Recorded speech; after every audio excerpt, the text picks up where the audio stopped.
Hello everyone, I know you are going to use this video for falling asleep, so before that, like this video, subscribe to the channel and let me know where you are from, also what time is it. It began with a phone call that should never have come through. When Claire Renner's cell rang at 3:09 a.m., she was already half awake, blinking into the darkness of her small studio apartment above the hardware store. Rain beat in waves against the windows like fingers, tapping too fast. She reached for the phone without checking the caller ID, something she'd regret within minutes. A crackling voice seeped through the speaker. As if fighting through layers of static, it was male. Whispers at first, then louder, frantic. "Don't let them in. Whatever you do, Claire, don't let them." Static swallowed the rest, replaced by a faint rhythmic sound, like slow knocking on wood. Knock, knock, knock. Then the call dropped. She sat up, heart beating like something trapped. Whoever it was knew her name. She checked the screen. No number. Just unknown. There was no record of the call when she checked her recent list. Nothing, like it had never happened. Claire told herself it was probably a dream. Maybe a lingering echo of the documentary she'd been watching before falling asleep. Something about missing towns in rural America. She closed her eyes again. But the knocking sound stayed, not from the phone this time, from the hallway. At first, it was easy to rationalize. The building was old. Pipes made noise. The wind pushed the shutters sometimes. But this wasn't random noise. It had a pattern. 3 soft knocks. Then silence. Then again. Her feet hit the cold floor before she could talk herself out of it. The hallway outside was dim and empty, lit only by the faint green emergency bulb. She crept forward and peeked through the peephole. Nobody, but the knocking started again, this time behind her, from inside her apartment. Claire spun around. The closet door stood slightly ajar. She knew she'd closed it earlier. There was no wind inside, nothing that could have moved it. But it was open now, and darker than the rest of the room, like it was holding something it wasn't ready to give back. She took a step closer. Her breath caught. From within, something shifted. No animal sounds. No voices. Just a deep, dragging rustle, as if something heavy had turned in place. Aware now of being noticed. She didn't open the door. She ran. By dawn, she had almost convinced herself to forget it. But the second call came before she could even pour coffee. This time, there was no voice at all. Just silence. And then, a burst of audio. Like a recording started mid-sentence. "Deadwater Lane. She has to go." Before they remember what they buried, Claire froze, the name echoing in her head. Deadwater Lane. She hadn't heard that name in years. Not since her uncle's funeral, when someone mentioned it under their breath in the parking lot. Some place her mother had forbidden them from visiting when she was a child. Her family had lived in Briar Glen before moving to the city. A small, forgettable town tucked between hills and thick woods. She barely remembered it, other than a barn with red doors and a woman who lived across the road with too many dolls. She called her mother. No answer. She called again. Still nothing. Then, finally, her phone buzzed with a new message. Not from her mom, but from an unknown contact again. One photo. No text. It was a house. A 2-story structure deep in the woods, half swallowed by vines and rot. The windows were covered in heavy wood panels. The paint had long peeled away, exposing warped siding beneath. It stood on a plot of land surrounded by dead trees, their limbs like claws reaching out, desperate to be touched or heard. Beneath the photo, there was one line in white letters, burned into the corner like a watermark. "They remember." Claire stared at it for a long time. She didn't recognize the house, but her stomach twisted like it did. Some part of her did. She dug through old boxes, looking for anything that could tie her back to Deadwater Lane. Her parents had always been tight, lipped about the time before they moved. Claire's uncle, her father's brother, had died under strange circumstances. Drowned in shallow water, they said. Barely 6 inches deep. No signs of injury, no drugs in his system, but his face had been locked in a grimace so sharp they had to sew his mouth shut before the service. He'd been living near Briar Glen again before it happened. She found an old road atlas in the bottom of a crate. A map tucked into the back had a red circle drawn around a spot miles from town. No name, just a dirt road and a faded label DWL. Deadwater Lane. Claire didn't think. She just packed. It took 4 hours to drive to Briar Glen, and by the time she rolled into the empty town square, the sky had darkened to a dull gray, as if the clouds were holding something in. She parked outside the shuttered post office and walked toward the old diner she remembered vaguely from childhood. It was still standing, though barely. The windows were cracked, a hand-painted sign hanging crooked from rusted chains, Dottie's Eats. Inside, the air was thick with old grease and something sweet that had long gone sour. A bell jingled weakly above the door. An old man sat at the counter, drinking something black from a chipped mug. He didn't look up when she entered. Claire approached the counter slowly. "Excuse me, do you know how to get to Deadwater Lane?" The old man's hand froze mid-sip. The mug hovered near his lips. Then he lowered it. "People don't ask about that road," he said without turning. His voice was raspy, like dry leaves. "Not unless they've already heard the noise." Claire blinked. "What noise?" The man finally looked at her. His eyes were pale, almost milky. "The knocking. Starts slow, then comes closer, always closer." Claire tried to steady her breath. "Who's knocking?" He didn't answer. Instead, he reached into his coat pocket and pulled out a small, faded photograph. He slid it across the counter to her. "That your uncle?" She picked it up. It was a younger version of him, standing in front of a barn with red doors, the same barn from her memory. His face was tired, but he was smiling. Behind him, a figure stood in the woods, not next to the barn, not nearby. Far back, near the tree line, half hidden, watching. The figure was blurred, but distinct enough to show the outline of what looked like a long coat, or maybe a robe. And something was wrong with the face, not wrong like distorted, wrong like empty. She shivered. The old man leaned closer. "Whatever they told you about what happened to him, it ain't true. He didn't drown. He walked into Deadwater Lane because he couldn't stop hearing the knocking. Said they were calling him. Said they'd waited long enough." "Who?" Claire whispered. The man's eyes flicked to the window, as if afraid of being heard. "The hollow ones." Claire left the diner without finishing her coffee. The road to Deadwater Lane was barely there anymore. Overgrown, swallowed by roots and time. Her GPS didn't recognize it. But the atlas did. The deeper she drove, the worse the air felt. Like it hadn't been breathed in years. Birds were gone. No wind moved the leaves. Only the crunch of gravel beneath her tires and the rhythmic squeak of something loose under the car. And then she saw it, the house, exactly like the photo, the same panels, the same choking vines, same dead trees. But one thing was different. The front door was open. Not wide, just a crack, enough to say "We're expecting you." Claire stepped out of the car and immediately felt something shift. Not in the house, in her. A cold thread wound tight around her spine, pulling her forward. She called out. No answer. She moved to the porch. The boards groaned under her weight. Something inside shifted, a low, dragging sound, and then the knocking began. Not at the door, from underneath the porch. 3 knocks, then silence, then 3 more. She stepped back, heart hammering. The knocking stopped. Claire forced herself forward into the house. The air inside was thick, heavy with the smell of wet wood and mold. Dust hung in the beams of her flashlight. The furniture was still there, covered in sheets like ghosts waiting their turn. The staircase was rotting. Pictures on the wall had faces scratched out, and in the center of the living room floor, burned into the wood, was a symbol she didn't understand.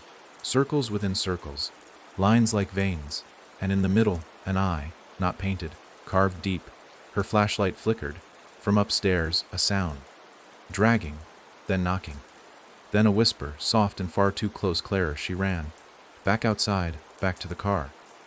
She didn't look back until she was inside and locking the doors. The house stood silent, unmoved. But the porch swing had changed direction. It now faced the woods, and swinging from its seat was the photo of her uncle, pinned to the rope with a rusty nail. Below it, written in smeared black letters, "She's next."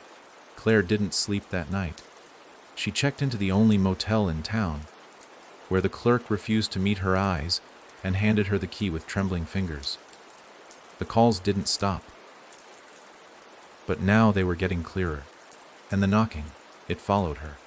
Through the walls, through the floor, in her dreams, and always in threes. The motel room reeked of mildew and old cigarettes. The wallpaper was peeling at the edges, curling like burnt paper.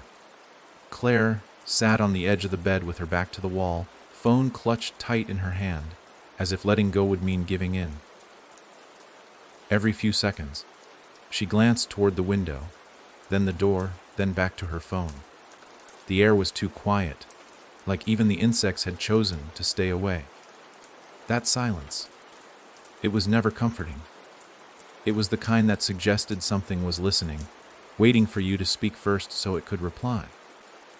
The calls had stopped by morning, but the knocking hadn't. It had been faint at first, muffled, distant, like someone knocking on the motel room next to hers. But she had checked.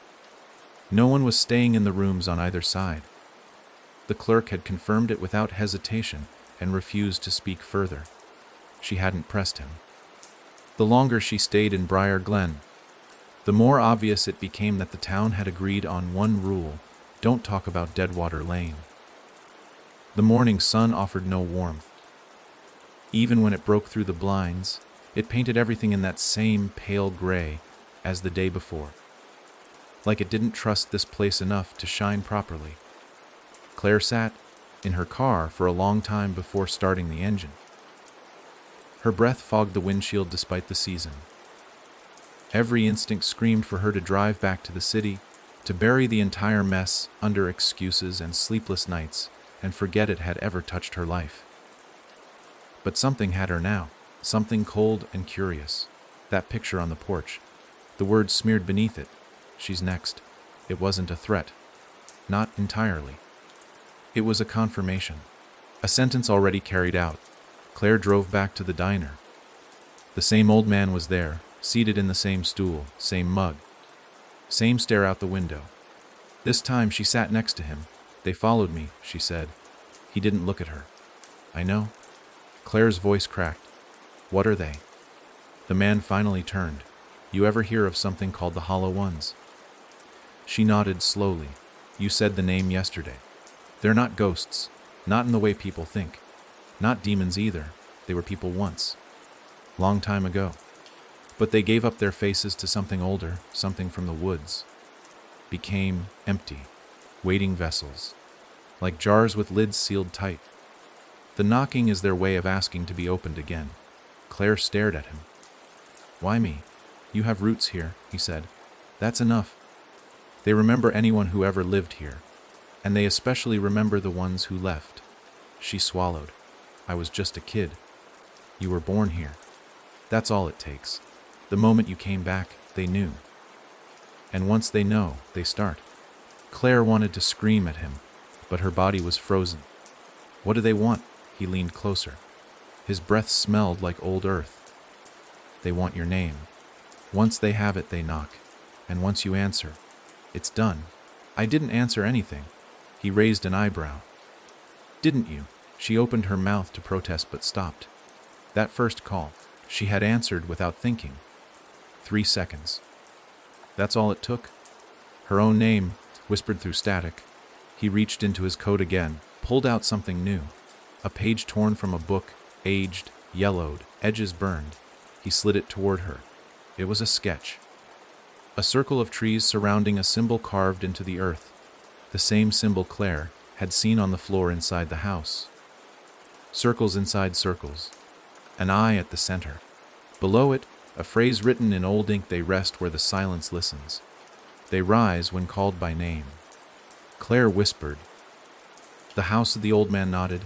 It was a gateway, not built by accident. People thought they could trap the hollow ones there. Seal them. But you know how doors work. They open both ways. Claire gripped the paper tightly. So what do I do? He looked out the window again. Like he already knew how the story ended. You go back, and you make sure they stay inside. Claire drove in silence, heart pounding louder than the radio. Deadwater Lane felt different now. The trees leaned in closer, as if trying to hear her thoughts. The sky had darkened, not with clouds, but with a haze that blurred the line between day and dusk. She pulled up to the house and killed the engine. It looked the same, half swallowed, waiting. The front door was wide open this time, no longer trying to hide its invitation. The swing on the porch moved on its own. Claire stepped forward, clenching the old page in her hand. The knocking had started before she crossed the threshold. It came from beneath her feet, from the walls, from inside her chest. 3 knocks, then silence. Then again. Inside, the air was even heavier than before. The dust had settled into shapes, fingerprints smeared across furniture that hadn't been touched in decades. She stepped over the carved symbol in the floor, careful not to touch it, and climbed the stairs slowly. Each step groaned in protest. At the top, the hallway stretched into shadow. Every door was closed, but one stood slightly ajar, just enough to show movement inside. Claire walked toward it, the page in one hand, flashlight in the other. She pushed the door open. The room was empty, except for a chair facing the wall and something carved into the plaster above it. Words, over and over again, the same phrase, say her name. Her flashlight flickered. The knocking stopped. Then a whisper. Not from the house, not from a phone, from inside her. Claire, she backed out, heart pounding. The hallway behind her had changed. It stretched longer now. More doors, each one beginning to open. She ran. Down the stairs, across the living room, out the front door. But the trees were closer now. The road gone. Her car missing. She spun around. The house was gone. In its place stood a circle of trees, perfectly shaped, their trunks blackened like charcoal. In the center, the carved symbol had burned into the earth, and standing around it, figures, tall, wrapped in cloth, their faces blank, the hollow ones. They didn't move, didn't speak, but the knocking started again, this time from the sky, from the ground, from within her bones. Claire tried to scream, but no sound came. One of the figures stepped forward and held out something. A mirror. She looked, and saw her own face, but empty. Eyes hollow. Mouth stitched closed, skin gray and lifeless. Then the mirror cracked. And she woke up, back in the motel, soaked in sweat, heart racing. The room was still dark. The clock blinked 3:09 a.m., and then the knock, 3 times, at the door. She moved slowly, barefoot on the cold floor. She looked through the peephole. Nobody. But when she turned around, something was waiting inside. Not a person. A figure cloaked in black, face hidden, holding out something in a gloved hand. Her phone, buzzing, on the screen, unknown caller. And underneath, just 2 words, answer me. Claire didn't remember taking the phone. One moment, the figure had been standing there, holding it out like an offering from a dream she couldn't escape. The next moment, it was in her hand. The motel room was empty again. The air was thick and cold, dense with something that felt more like presence than temperature. Her thumb hovered over the answer button. She should have dropped the phone, should have thrown it across the room, smashed it, and walked out without looking back. But something, some weightless, impossible thing, held her hand in place. The screen glowed against the darkness. The words didn't blink. Unknown caller. Beneath it, still etched in silence, answer me. She pressed her thumb down. The call connected without a sound. No ringtone, no beep. Just an immediate silence so complete it made her ears ring. For several seconds, there was nothing. No breathing, no static, not even the background hum of a line.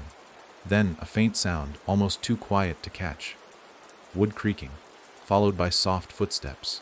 Then a voice, low and jagged, like something trying to shape words for the first time in centuries. "You stepped over the mark." Claire's breath caught. She hadn't. She had been careful to avoid the symbol on the floor in the house. She remembered clearly. She'd walked around it. She hadn't touched it. "No," she whispered into the receiver, "I didn't." But the voice kept going, overlapping itself. More voices joined, speaking at once, their tones mismatched, like different people sharing the same mouth. "You came back. You stood where they fell. You called yourself by name."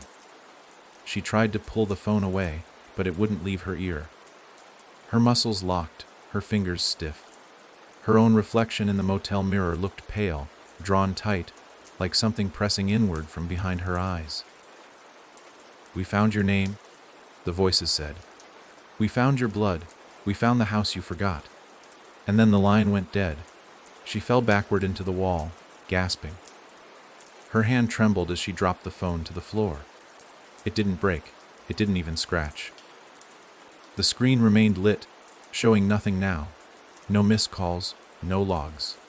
As if it hadn't happened. But it had, because something had changed in the room. The mirror was no longer reflecting. Claire stared into it, heart hammering. Her own reflection was gone. Not twisted. Not corrupted. Gone.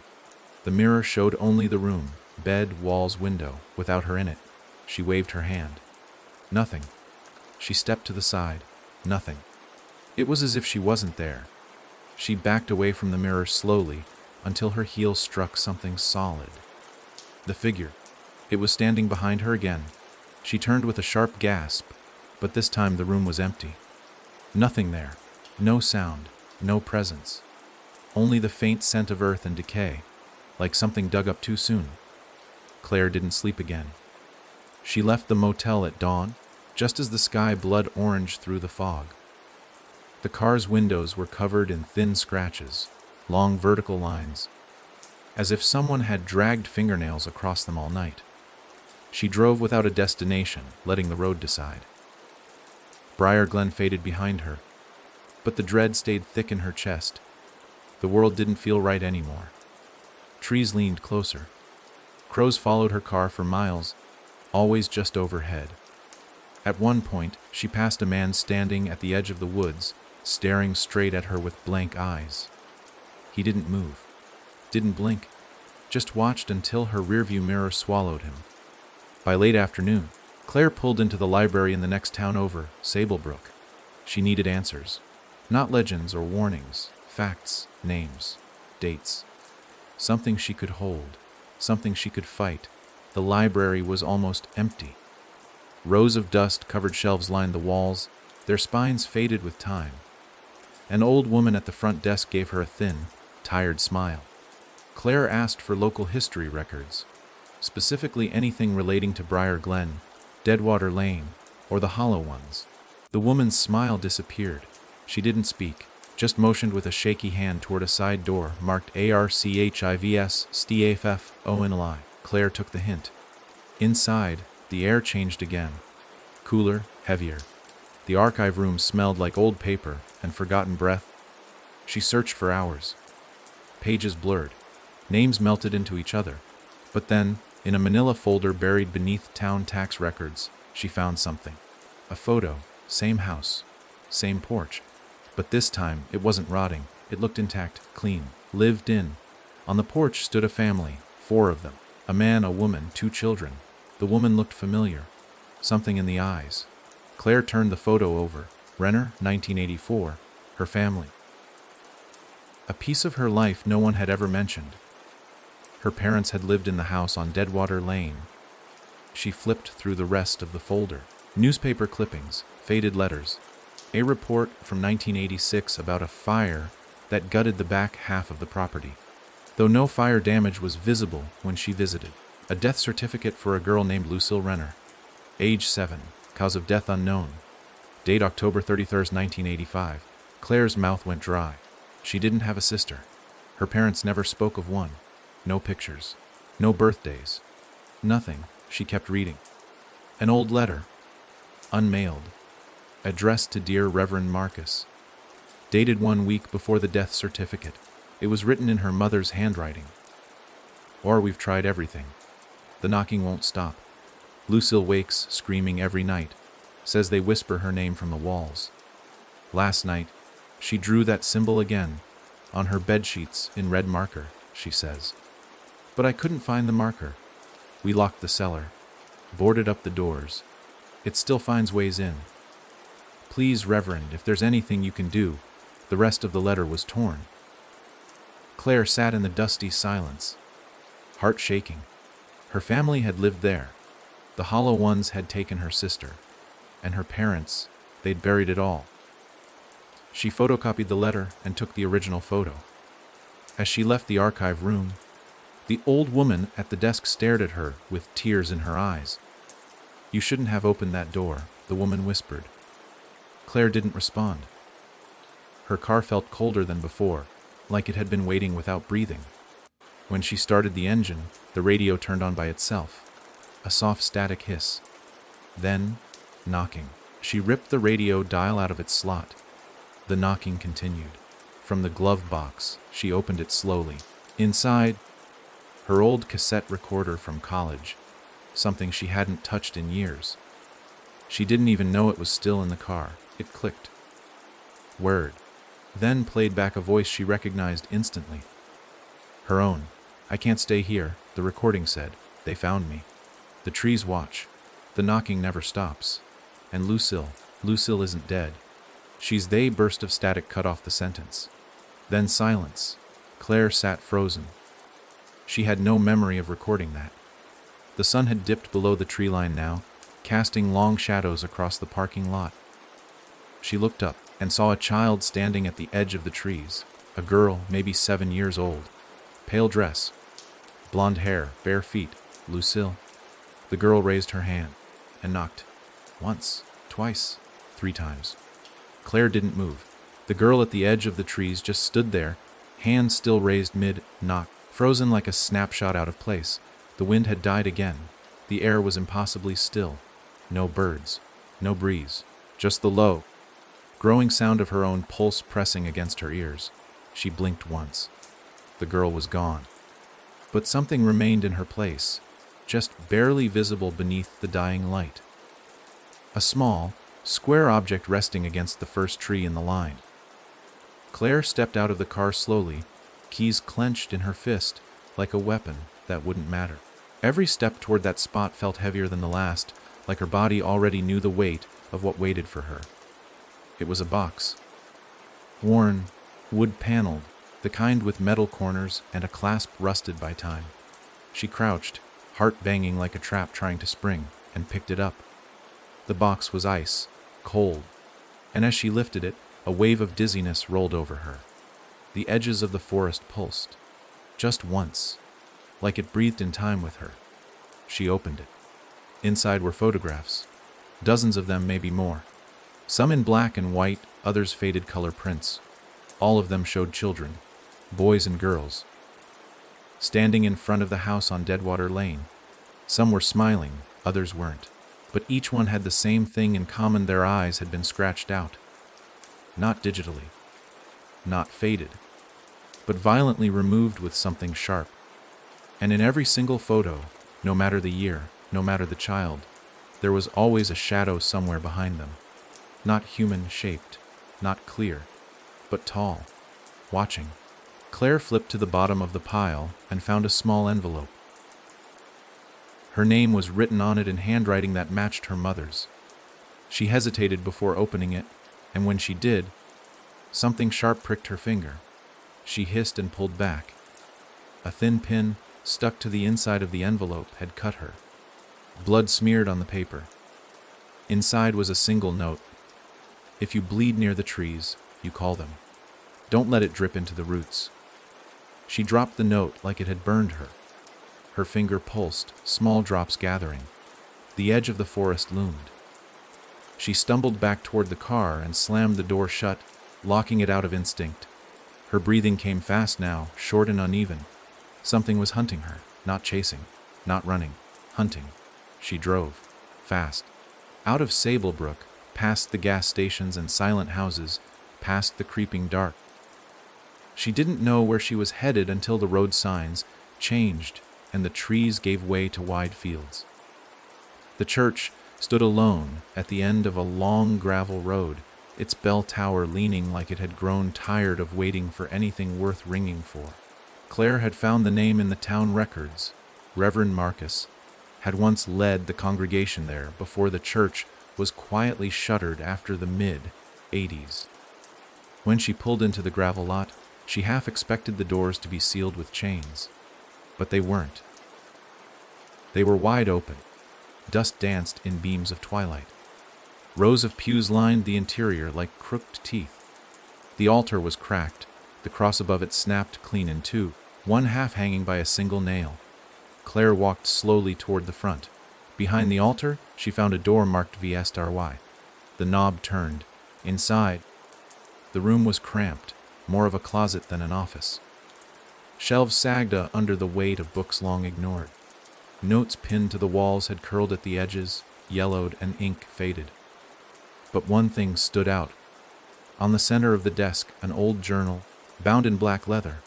Claire opened it. It began with scripture. But halfway through, the tone changed. Reverend Marcus, October 18, 1985. The child's drawings matched the sigils from the forest. I thought at first it was just trauma, night terrors. But they all say the same thing. They don't sleep. They hear the knocking.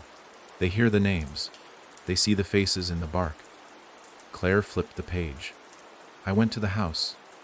The one they say was never meant to be built. The one her father helped raise in 78. There's something in the foundation. Something not laid by man. The basement floor has been marked. The sigil is deeper now. Carved, not painted. She's not safe there. Next page. The hollow ones cannot cross unless they are named. They seek identity. They were stripped of it in the old woods. They are hollow because the land remembers what they did and will never let them wear faces again. But if a living person gives them one, Claire's hand trembled. Her blood still crusted around the small wound on her finger. The final entry, Lucille stood in the circle last night. She said one of them spoke with mother's voice. Said it missed her. Said it remembered her song. We burned the old gate this morning, but I fear it's too late. The child is marked. She hears them even now. Claire snapped the journal shut. Her chest ached. She'd never heard her mother sing, not once. A small detail, insignificant until now. The kind of thing you don't notice until it's too late. She turned to leave, but the church door had closed. The aisle was empty, but something was humming, a soft melody. Gentle, familiar. A lullaby. Claire backed away from the vestry room into the sanctuary. The hymn echoed off the walls. Her eyes adjusted. The pews remained empty. The windows pulsed slightly with dying light. She didn't speak, didn't move. The humming stopped. Then came the knock, 3 times. From the confessional booth. Her feet moved before she could stop them. She reached the curtain. Every nerve in her body screamed. The knocking didn't repeat. Whatever, or whoever, was inside was waiting. She pulled the curtain open. No one.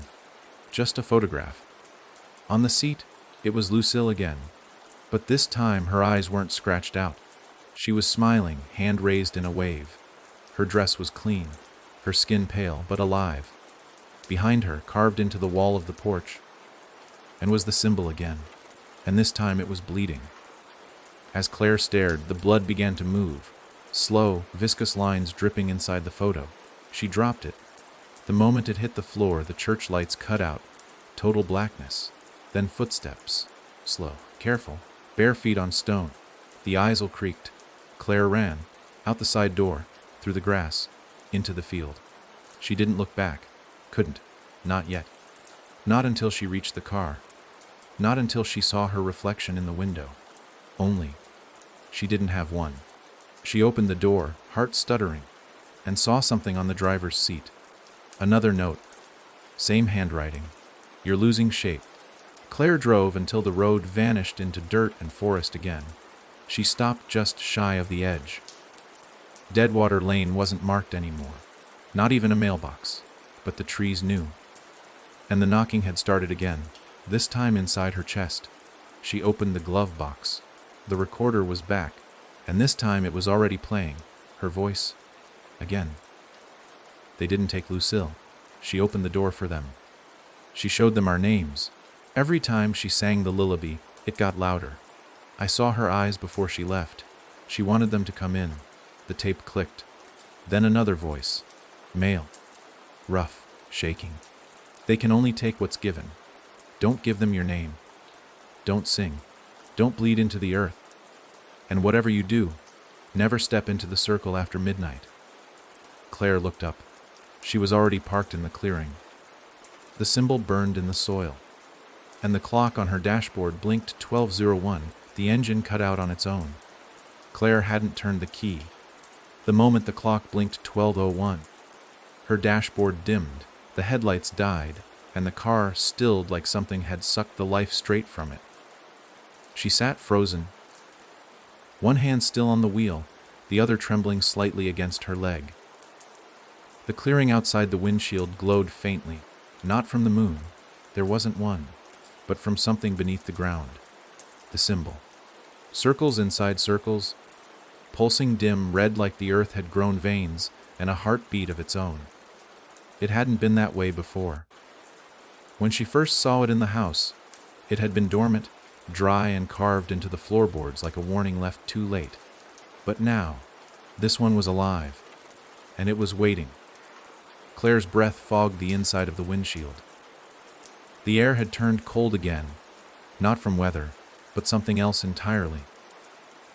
The kind of cold that crept through skin and bone and whispered to the parts of you that didn't make sound when they broke.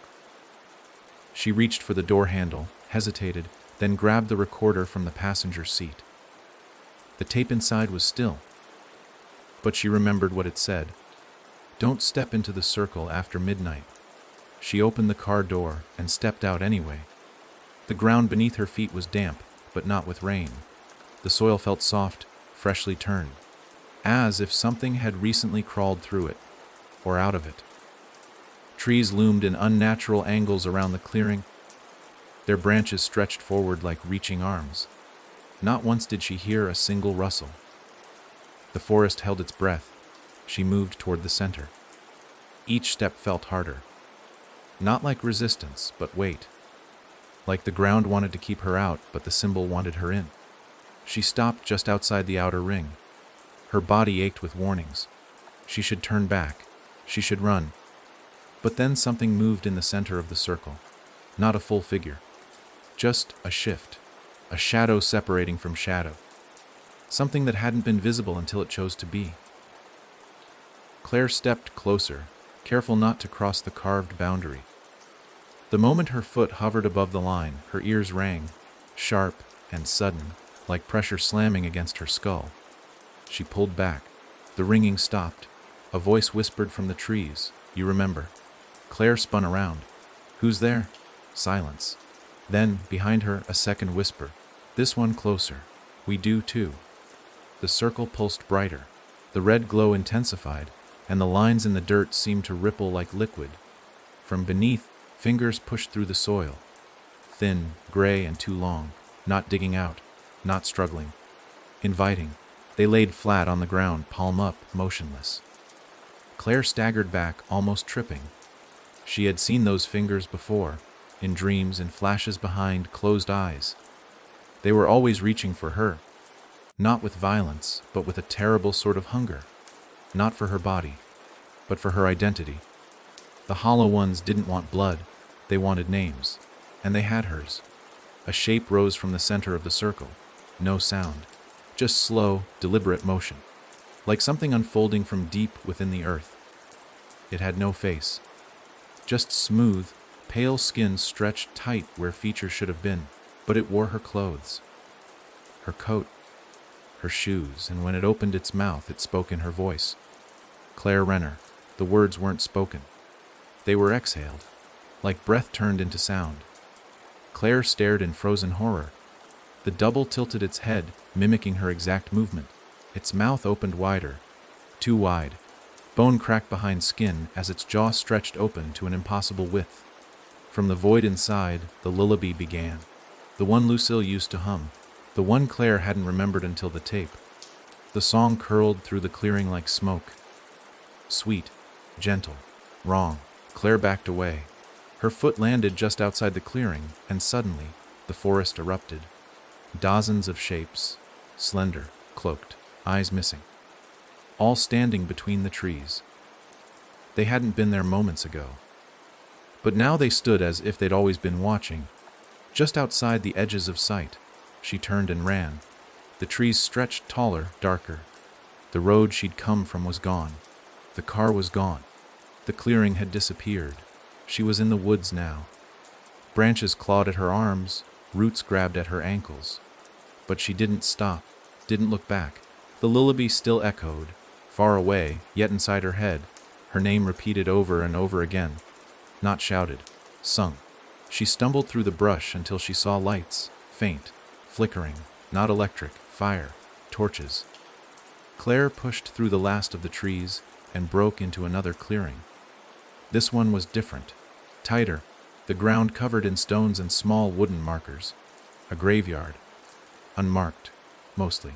Simple wooden planks driven into the soil. Some had names, barely legible. One read M. Renner. Another simply said Th Fars T. At the center of the graveyard stood a stone statue. Worn, weathered, but unmistakable. A child with her hands over her ears. Mouth open in silent scream. Carved into the base of the statue was the symbol again. And beneath it, one word Listen. The lullaby stopped. Silence returned. Claire approached the statue, heart thudding in her chest. The air felt wrong again, but not empty. Pressurized, like something waiting to burst. And then, a voice spoke beside her. You shouldn't have come here. Claire spun. An old woman stood by one of the grave markers. Her skin looked thin as paper. Her eyes were cloudy, but her posture was firm. You're not the first to try, the woman said. You won't be the last. But once you speak the name, they know it. And once they know it, they don't give it back. Who are you? Claire whispered. I was the one who tried to stop it, she said. Long ago. Before the house. Before the circle. We thought the woods were dead, but they were listening. Always listening. Claire stepped closer. What do they want from me? The woman turned her gaze to the statue. They want what was taken. They want a face, a voice, a name. Your sister gave them the first. You gave them the second. Now they want the third. My sister's dead. No, the woman said. She's become. Just like the others. Claire's knees buckled. She dropped to the ground beside the statue. Her voice was a whisper. How do I stop them? The old woman didn't answer right away. Then she knelt beside Claire and placed something into her hand. A mirror. Small. Cracked. When they come for you, look into this. If you see yourself, run. If you don't, it's already too late. The ground trembled beneath them. Knocking. Louder now. 3. Then 3 more. Then faster. The woman stood. They're coming. You have until dawn. After that, they'll wear you. She walked into the trees and was gone. Claire sat alone in the graveyard, clutching the mirror. The sky above her had no stars. No moon. Only a shifting red haze. And somewhere, not far off, her own voice sang the lullaby. Claire didn't move for hours. The red sky above the graveyard didn't shift or brighten. No stars pierced the haze. No moonlight touched the ground. It was a sky suspended in time, waiting for her to break before it did. She sat at the base of the statue, with the cracked mirror clenched tight in her hand. The echo of the lullaby still winding through the trees, curling between tombstones like mist. It sounded exactly like her voice now. Not similar. Not a mimic. But identical. She had tried to hum the tune herself moments earlier, to match it, to prove it wasn't the same. But when she did, the other voice had stopped, as if listening to her copy itself. She hadn't tried again. When she finally stood, her legs felt like stone. The statue above her seemed to watch with its eyeless sockets, mouth frozen in an eternal scream. Claire turned away and stared at the tree line. Her thoughts were unsteady, flaring and collapsing like a flame in heavy wind. She was trying to solve something that didn't want to be solved. The hollow ones weren't ghosts. They weren't demons. They weren't monsters in the traditional sense. They were emptiness made conscious, wanting to be filled. The question wasn't how to stop them. It was, what did they need her to become? Claire left the graveyard without knowing where she was going. The forest folded around her again, though now it felt tighter, more alive. The roots moved underfoot. The trees groaned. Whispers fluttered just beyond the edge of hearing, as if every branch had learned her name and was eager to speak it back. After what felt like hours, she found herself at the edge of a property she hadn't seen before. A farmhouse, smaller than the house on Deadwater Lane, simpler. It leaned slightly to one side, roof sagging under the weight of too many storms. A single light glowed in the kitchen window. She approached slowly. Inside, the house looked abandoned, but the table was set for two: plates, silverware, 2 glasses of water, one half full, the other untouched. Dust lay thick over everything except the table. That was clean. Claire's fingers brushed a chair as she stepped further in, and a cold wave shot through her chest. She'd been here before. Not in memory, but in dreams. The humming started again. This time, it came from upstairs. She followed it. Each step creaked like a warning. The upper hallway was short, ending at a single closed door. From behind it came the gentle sound of the lullaby, but this time, accompanied by something else, the soft squeak of a rocking chair. She turned the knob. The room beyond was a child's bedroom, outdated but untouched. Pale blue wallpaper with little stars. A single bed, perfectly made. Toys arranged on a shelf, and in the corner, facing away from her, a wooden rocking chair swaying back and forth. In it sat a woman. Gray hair, worn hands folded in her lap. Her face turned toward the window. Claire stepped inside. "Hello," she said, her voice barely a whisper. The woman didn't move. Claire took another step. The woman spoke. "You look just like her." Claire froze. "Who?" The woman stood slowly, turning to face her. Her eyes were sharp, piercing, and filled with unshed grief. "Lucille." Claire's breath caught. You knew her." The woman didn't answer immediately.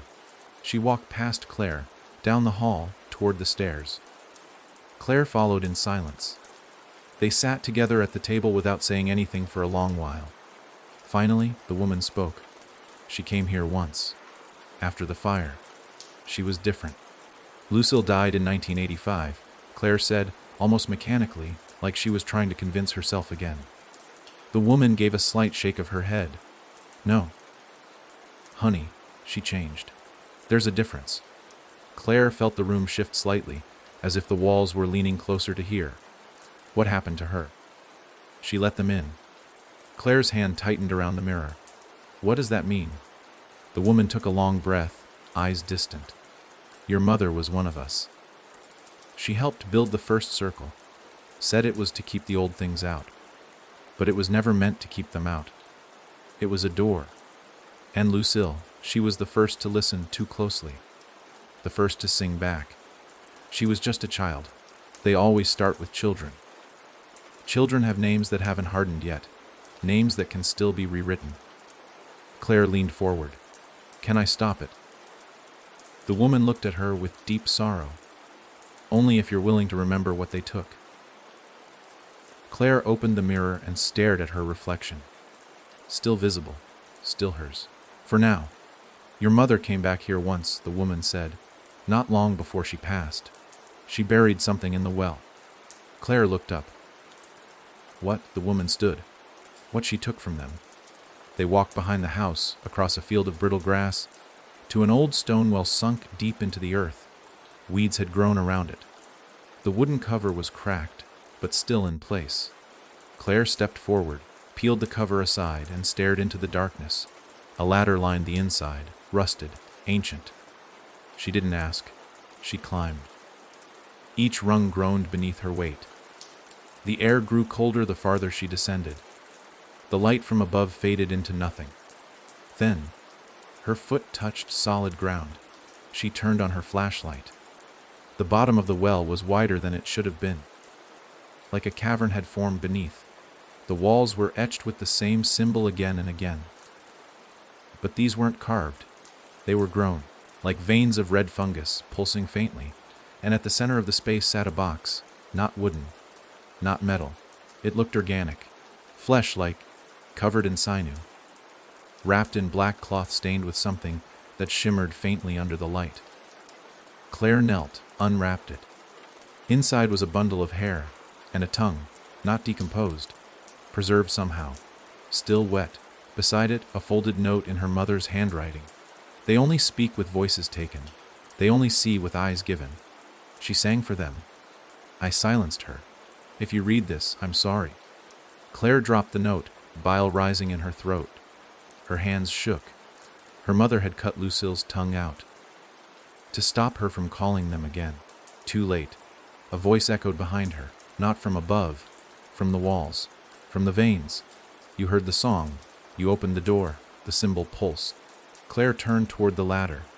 But the rungs were gone. The well had sealed itself. Claire screamed. But the sound died before it reached the top of the well. Her voice echoed only once, thin and distant, swallowed quickly by the cold, breathing silence of the space around her. The ladder was gone. Every rung that had been there moments ago now simply wasn't. As if she had imagined it. As if the well had waited for her to come down, just to close up behind her. She stood in that breathless dark, her flashlight flickering against the moist stone walls crawling with those pulsing, red, veined sigils. The organic-looking box at her feet still sat open, the tongue inside glistening slightly, not shriveled like it should be after decades. It looked fresh, alive, and somehow still listening. Claire stumbled backward, every bone in her body aching with a cold that settled deep. She backed into the curved wall, heart thundering. The silence shifted. It wasn't complete anymore. Something else had joined her below. Not footsteps. Not movement. Just pressure. Like a presence had filled the space behind her eyes. Something watching her from within. And then the voice came again. You brought us back. It was Lucille's. Claire knew it. Not just the sound, but the cadence. The soft, hesitant drawl Lucille used when she was nervous as a child. It pulled her straight into memory, a ghost of a scene she hadn't visited in years. Lucille on the floor, drawing circles in crayon. Claire, older by 4 years, peeking around the corner, watching her sister talk to the walls. Claire had tried to tell their mother once, but her mom had whispered, "She's just pretending." Don't encourage it. But it had never been pretend. Even then, Lucille had been listening to something. And now Claire had stepped into that something. I didn't bring you back, Claire whispered. Her voice cracked. I didn't even remember you. The walls groaned, long, low, and heavy, as if the well itself disapproved. She remembered us. The voice said, this time deeper. Not Lucille's anymore. But still wearing her tone, like something trying on a mask made of childhood. Claire stared down at the tongue in the box. Her stomach twisted. Is this yours? The voice didn't answer directly. She sang until the trees opened. She gave them our names. She gave them the door. She gave them the circle. And then they took her name and gave her ours.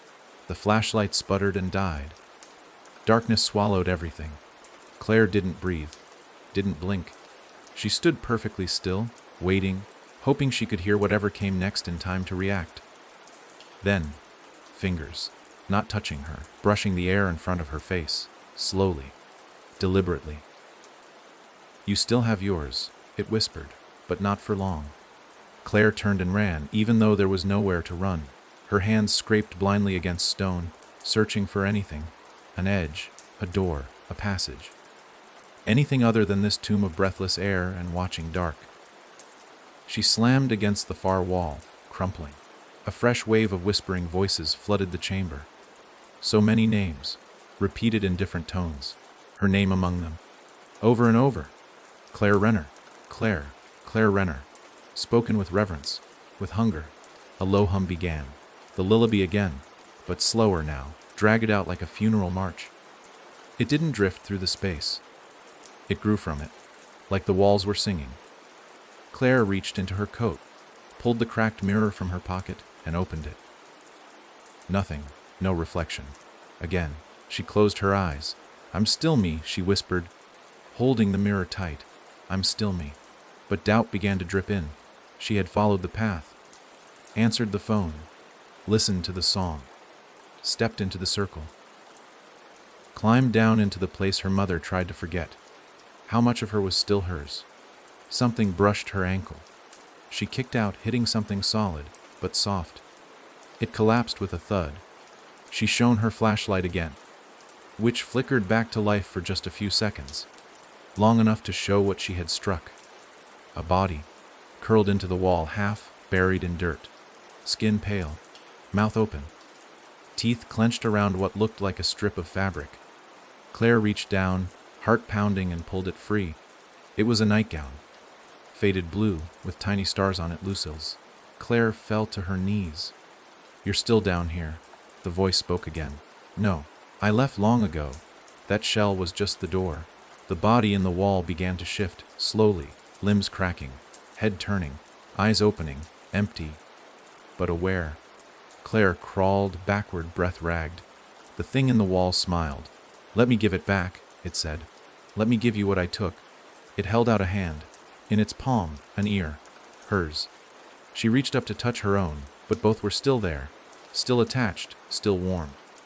The voice laughed. "Not yet, but almost." Claire screamed, shoved herself away from the wall, and slammed her back into the far side of the chamber. And that's when she felt it. A draft. She pressed her hand against the stone. Cold air seeped through a crack. She ran her fingers along it, felt a thin seam, barely visible in the dark. A door. Hidden. Sealed. She grabbed a rock, pried at the edge. The stone shifted, groaned, then gave way. A panel fell inward. Behind it, a tunnel stretched out into darkness. Without hesitation, she crawled inside. The voices didn't follow. The tunnel swallowed the lullaby. The air grew colder, but clearer. She crawled for what felt like an hour, through narrow bends and stone that scraped her knees and shoulders raw. Then light. Faint, flickering, she emerged into a cavern, underground, lined with candles. At the far end stood a stone altar, and standing behind it was her mother, younger, unchanged, wearing the same dress she used to wear to Sunday service. Her hands were folded in front of her. Her eyes were closed. She wasn't breathing. Claire stepped forward slowly. "Mama?" The figure's eyes snapped open. They were hollow, and from the mouth came Lucille's voice. "You were always meant to finish it." Claire stepped back, but the exit was gone again, just like before. The altar began to pulse. Beneath it, something shifted. A shape, massive, coiled, breathing. Claire understood then. The hollow ones weren't just creatures. They were the guardians of what slept here. Lucille had been the song. Claire was the final verse. Claire stood paralyzed as the flickering candlelight cast shifting shadows across the cavern walls. The thing wearing her mother's face, no longer still, no longer silent, stepped from behind the altar. It didn't walk like her. It glided, as if the earth had grown too tired of resisting it. Her mother's lips, sewn shut in death years ago, stretched open now, impossibly wide, pulled into a smile that never reached the eyes. Eyes that were hollow. Claire couldn't speak. Her mouth had gone dry. Her mind screamed, but her body felt too heavy, her limbs detached from will. The figure's face twisted slightly as Lucille's voice poured out once more. Soft, melodic, full of something too ancient to be innocent. You opened the circle. You stepped through the breath of the name. The last verse is yours to sing. Claire shook her head slowly, almost imperceptibly. I didn't mean to. I didn't even know. The figure tilted its head. That's how all songs begin. Quiet, half-remembered, whispered in sleep. But you kept singing. You followed the trail. You answered the knock. You found the tongue. It was right. She had done all of it. But I didn't finish it, Claire said. her voice small, barely a breath. And I won't? The thing that looked like her mother raised one pale, withered hand. Behind her, the altar pulsed again. The stone wasn't just breathing, it was cracking, splitting open. The sound wasn't loud, but it carried in Claire's bones like thunder underwater. The ground beneath the altar moved, something big, something old, something waking. They buried it thinking it would forget, the figure said, but it remembers every note, every voice, every offering. Claire stepped backward, her hands still clutching the cracked mirror. The glass trembled in her fingers. She dared to look. She had no reflection again. But this time, something else stared back, a face that wasn't hers, but carried the same features, the same bones, same eyes. Lucille, not as a child, but grown. Or something that had continued to grow inside the circle, beneath the trees, becoming something that never learned what it meant to die. Lucille's voice poured into her again, not from the mirror now, but from every candle, every wall, every breath of air in the chamber. You're the last verse, Claire. The one that ends the silence. The one that wakes the song. Claire stumbled toward the altar. Her mind whirled. If she was the end of it, then maybe she was also the stop. The silence they feared.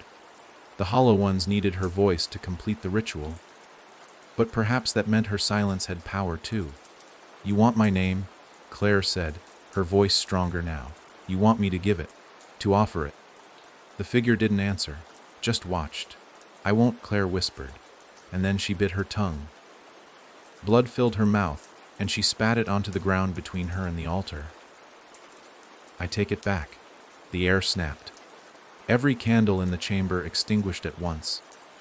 Darkness flooded everything, and in that dark, something screamed. Not from the altar, not from the hollowed thing behind it, but from the circle itself, as if Claire's refusal had shattered part of its hold. She collapsed to her knees, the ground vibrating beneath her like it was alive and in pain. The figure that wore her mother's skin flickered, then fractured, her form splitting down the middle like old wood breaking apart. From within spilled shadows shaped like limbs, like faces, like mouths. Claire crawled back as they poured out, tendrils of memory and hunger trying to reach her. Then the humming began again. Lucille's lullaby, but broken. Discordant, like a record spinning at the wrong speed. The cavern began to twist around her, walls bending, altar melting into itself. She screamed, forced herself to her feet, and ran. There was no tunnel, no door, no ladder. Only stone and darkness and breathless, moving things. Still, she ran, until something grabbed her hand. She spun around, fist ready. But it wasn't the thing. It wasn't her mother. It was the old woman from the graveyard. You bought time, the woman hissed. Now move before it closes again. Claire blinked, dazed. The woman pulled her through a sudden gap in the wall, a vertical slit that hadn't been there before. They squeezed through, scraping shoulders, hands, knees. Claire emerged into the open air, gasping. The forest above had changed. It was breathing. The trees didn't just stand, they moved, slow and aching, turning toward her as if recognizing what she had done. She collapsed against a tree trunk, the bark cold and damp, and sobbed. The woman knelt beside her. They'll come for you faster now, she said quietly. You've interrupted the end. Claire wiped her mouth, smearing blood down her chin. I didn't sing. No. But they heard the rhythm, and they know the beat. You need to leave. Leave this place. Leave the state. Leave your name behind. Claire stared at her. Leave my name. The woman nodded. It's already theirs. The longer you wear it, the closer they get. How do I? Erase it. Write it down. Burn it, change it. Let it go. Claire's hands shook. The woman pulled something from her coat, an old notebook and a match. Claire took it with numb fingers. Opened to the first page. Wrote Claire Renner. Watched her hands struggle to form each letter, like her body wasn't sure it was hers anymore. Then she struck the match and set the paper on fire. It burned fast, too fast. Smoke curled into the night sky like a final breath. and then silence. True silence, not the waiting kind. Not the listening kind. The kind that said, for just one breath, the circle had closed. Claire turned to ask the woman what came next, but she was gone. Only the forest remained, and the mirror in her pocket. She pulled it out, opened it. This time the reflection stared back, whole, hers. But something shimmered just behind her shoulder, watching, smiling, waiting. By dawn, Claire had no name. Not legally, not to herself. Not even in thought.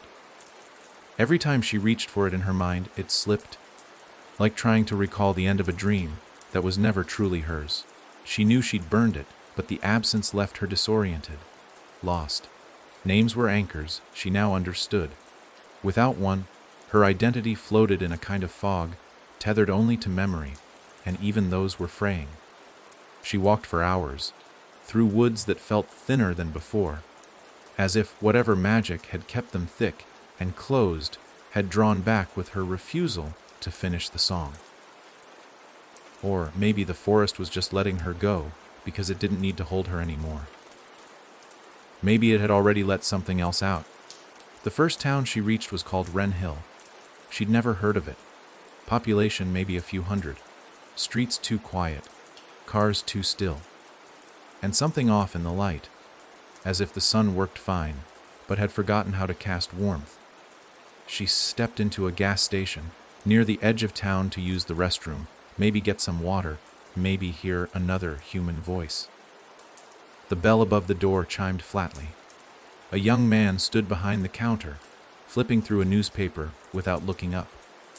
He was chewing something, jaw twitching side to side, a rhythm far too uniform to be natural. Claire opened her mouth to say hello, then stopped. She didn't know how to introduce herself. Not anymore. The man looked up. His eyes met hers. They were the wrong color. One was green, the other, dull black, too black, like it was hollow inside. Claire smiled awkwardly, trying to suppress the chill blooming across her arms. Bathroom. He pointed to the back without blinking. She walked through the narrow aisle, past dusty shelves of canned food and expired candy, and reached the restroom door. When she glanced over her shoulder, the man was still staring, unmoving, unblinking.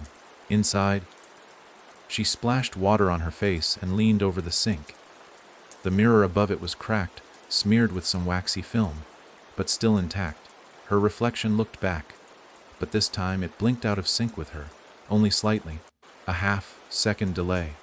Barely noticeable, but there. Claire stepped back fast, her pulse kicked. From behind the door came the sound of footsteps. Slow, deliberate. The knob jiggled once, twice, then stopped. She whispered, "I didn't give it back. I didn't sing. I didn't."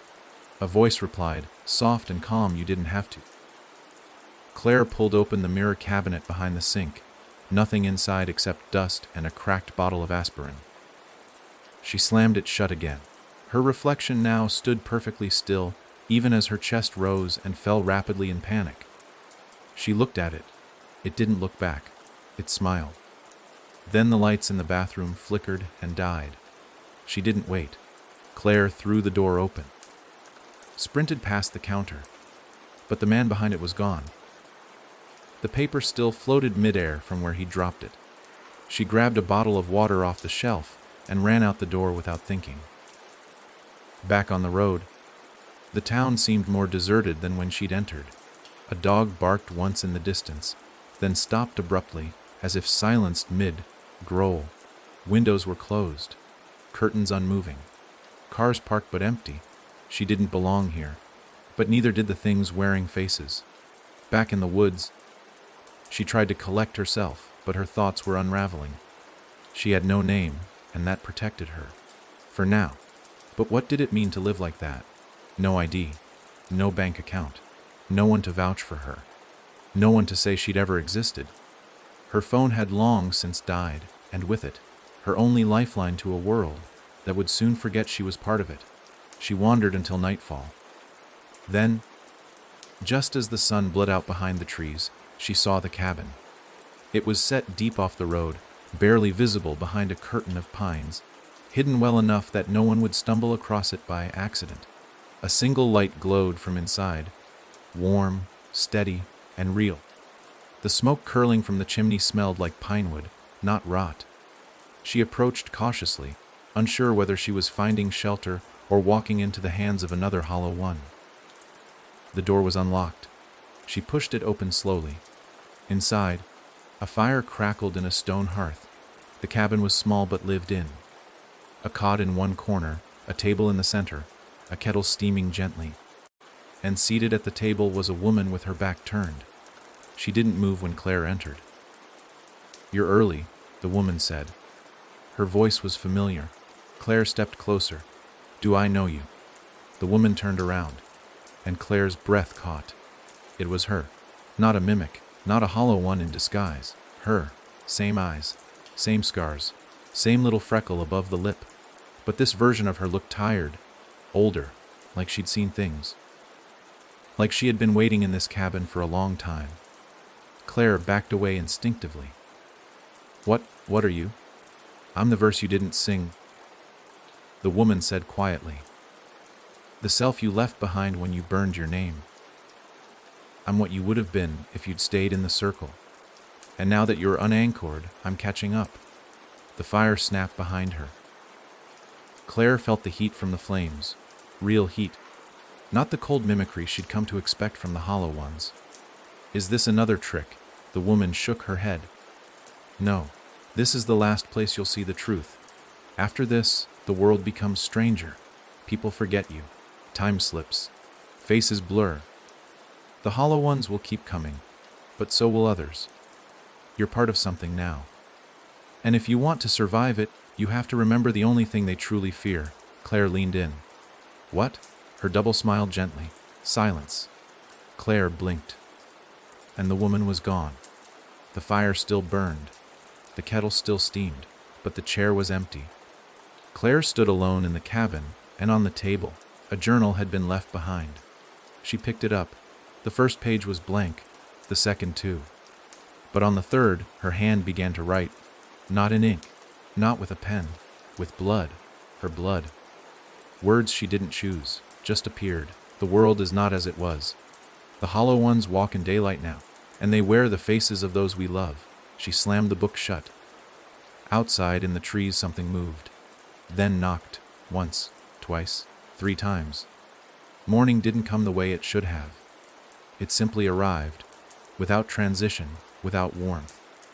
One moment the forest outside the cabin was ink black, pulsing with whispers and the phantom knock that now followed Claire like her own shadow.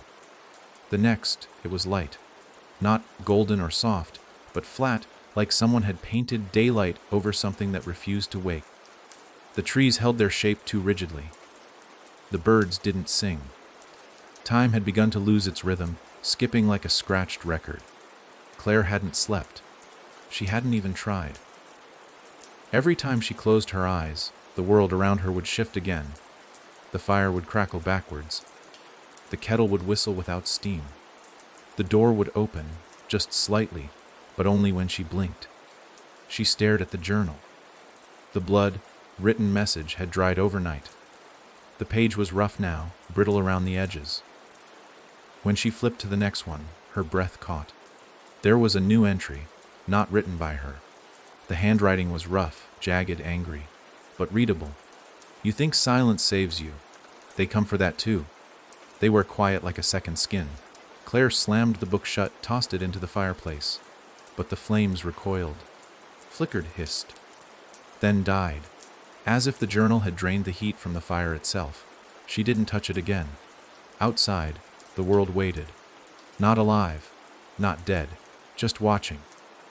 Claire stepped out of the cabin and onto a narrow trail she hadn't noticed the night before. It cut through the trees like a scar, straight and unnatural. The ground beneath her boots felt wrong, soft in places, almost hollow, like the earth had been scooped out and refilled with something that wasn't soil. She walked for what felt like hours. Time refused to track. Her phone was dead, her watch had stopped, and the sun hovered in the exact same place it had been when she left the cabin.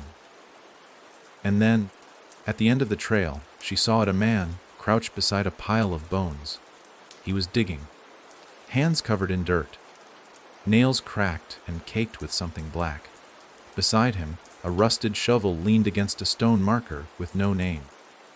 The bones he unearthed were arranged neatly, too neatly, like puzzle pieces waiting for assembly. Claire approached cautiously. The man didn't look up. "They leave the bones behind when the face doesn't take," he muttered. "Sometimes the name rejects the shape, sometimes the shape breaks the name." Claire stopped a few feet away. "Who are you?"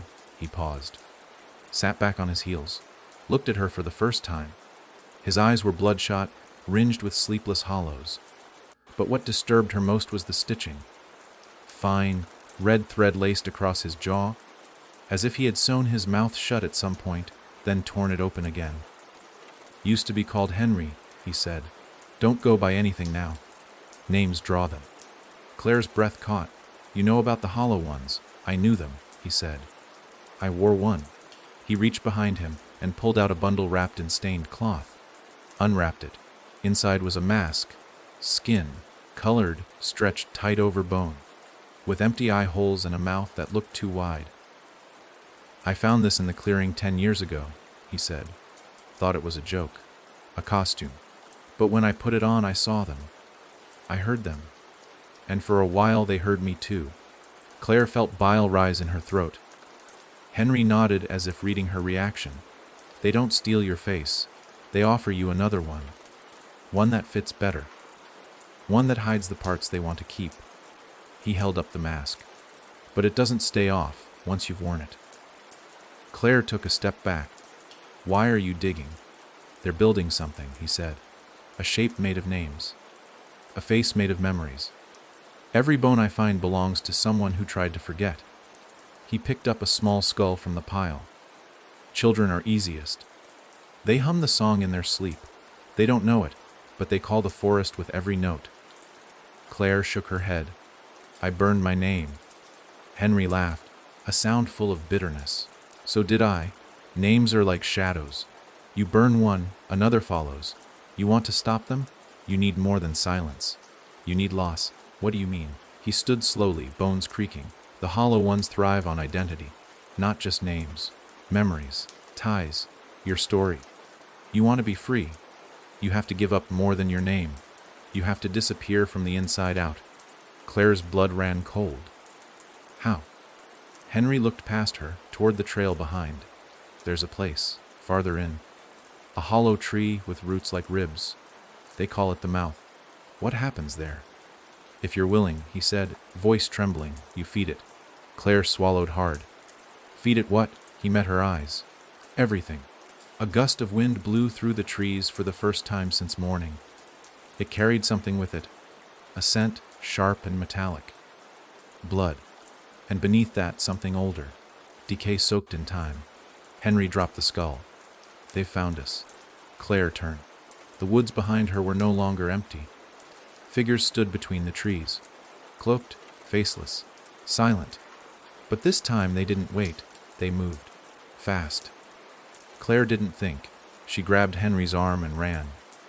The trail dissolved beneath their feet, replaced by roots and broken stone. The forest tilted around them like a shifting labyrinth. Branches reached. Shadows grabbed. The air screamed, and then light. A clearing, and at its center, a massive, rotting tree. Its bark was blackened. Its limbs twisted like claws.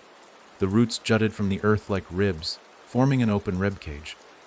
A hollow space at the center yawned like a mouth. Henry stopped at the edge. "This is it." Claire turned, gasping. The hollow ones were just steps behind now, moving without sound, their heads tilted, hands reaching. "Go," Henry said. "I'll hold them." "No," Claire whispered. But he was already walking toward them, arms open, head bowed. As the hollow ones reached him, he began to hum. The lullaby, the one Claire had only heard in dreams. They paused, then closed in.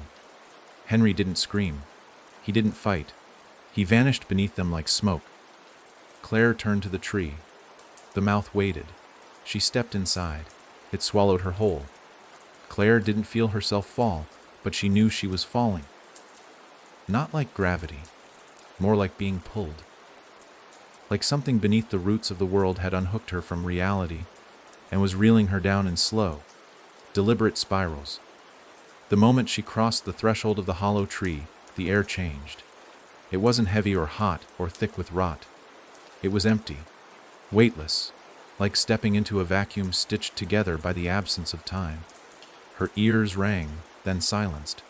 Her thoughts stretched long and thin, as though her memories were being unspooled and examined one by one. The farther she sank, the less she remembered why she had come. Her mother's face blurred. The shape of the house on Deadwater Lane dissolved. Lucille's voice, the lullaby, the knocking, all of it faded like chalk in rain. By the time her feet touched solid ground again, Claire didn't know how long she'd been gone. She didn't know if she had ever arrived. The place she stood in didn't look like a cave, not exactly. There were no stalactites, no echoing drips of water, no damp rock walls. It was more like the inside of something once alive.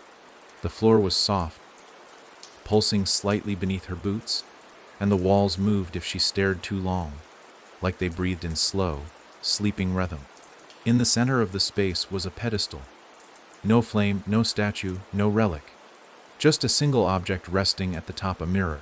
She approached it with hesitation, half expecting to see her reflection twisted or absent.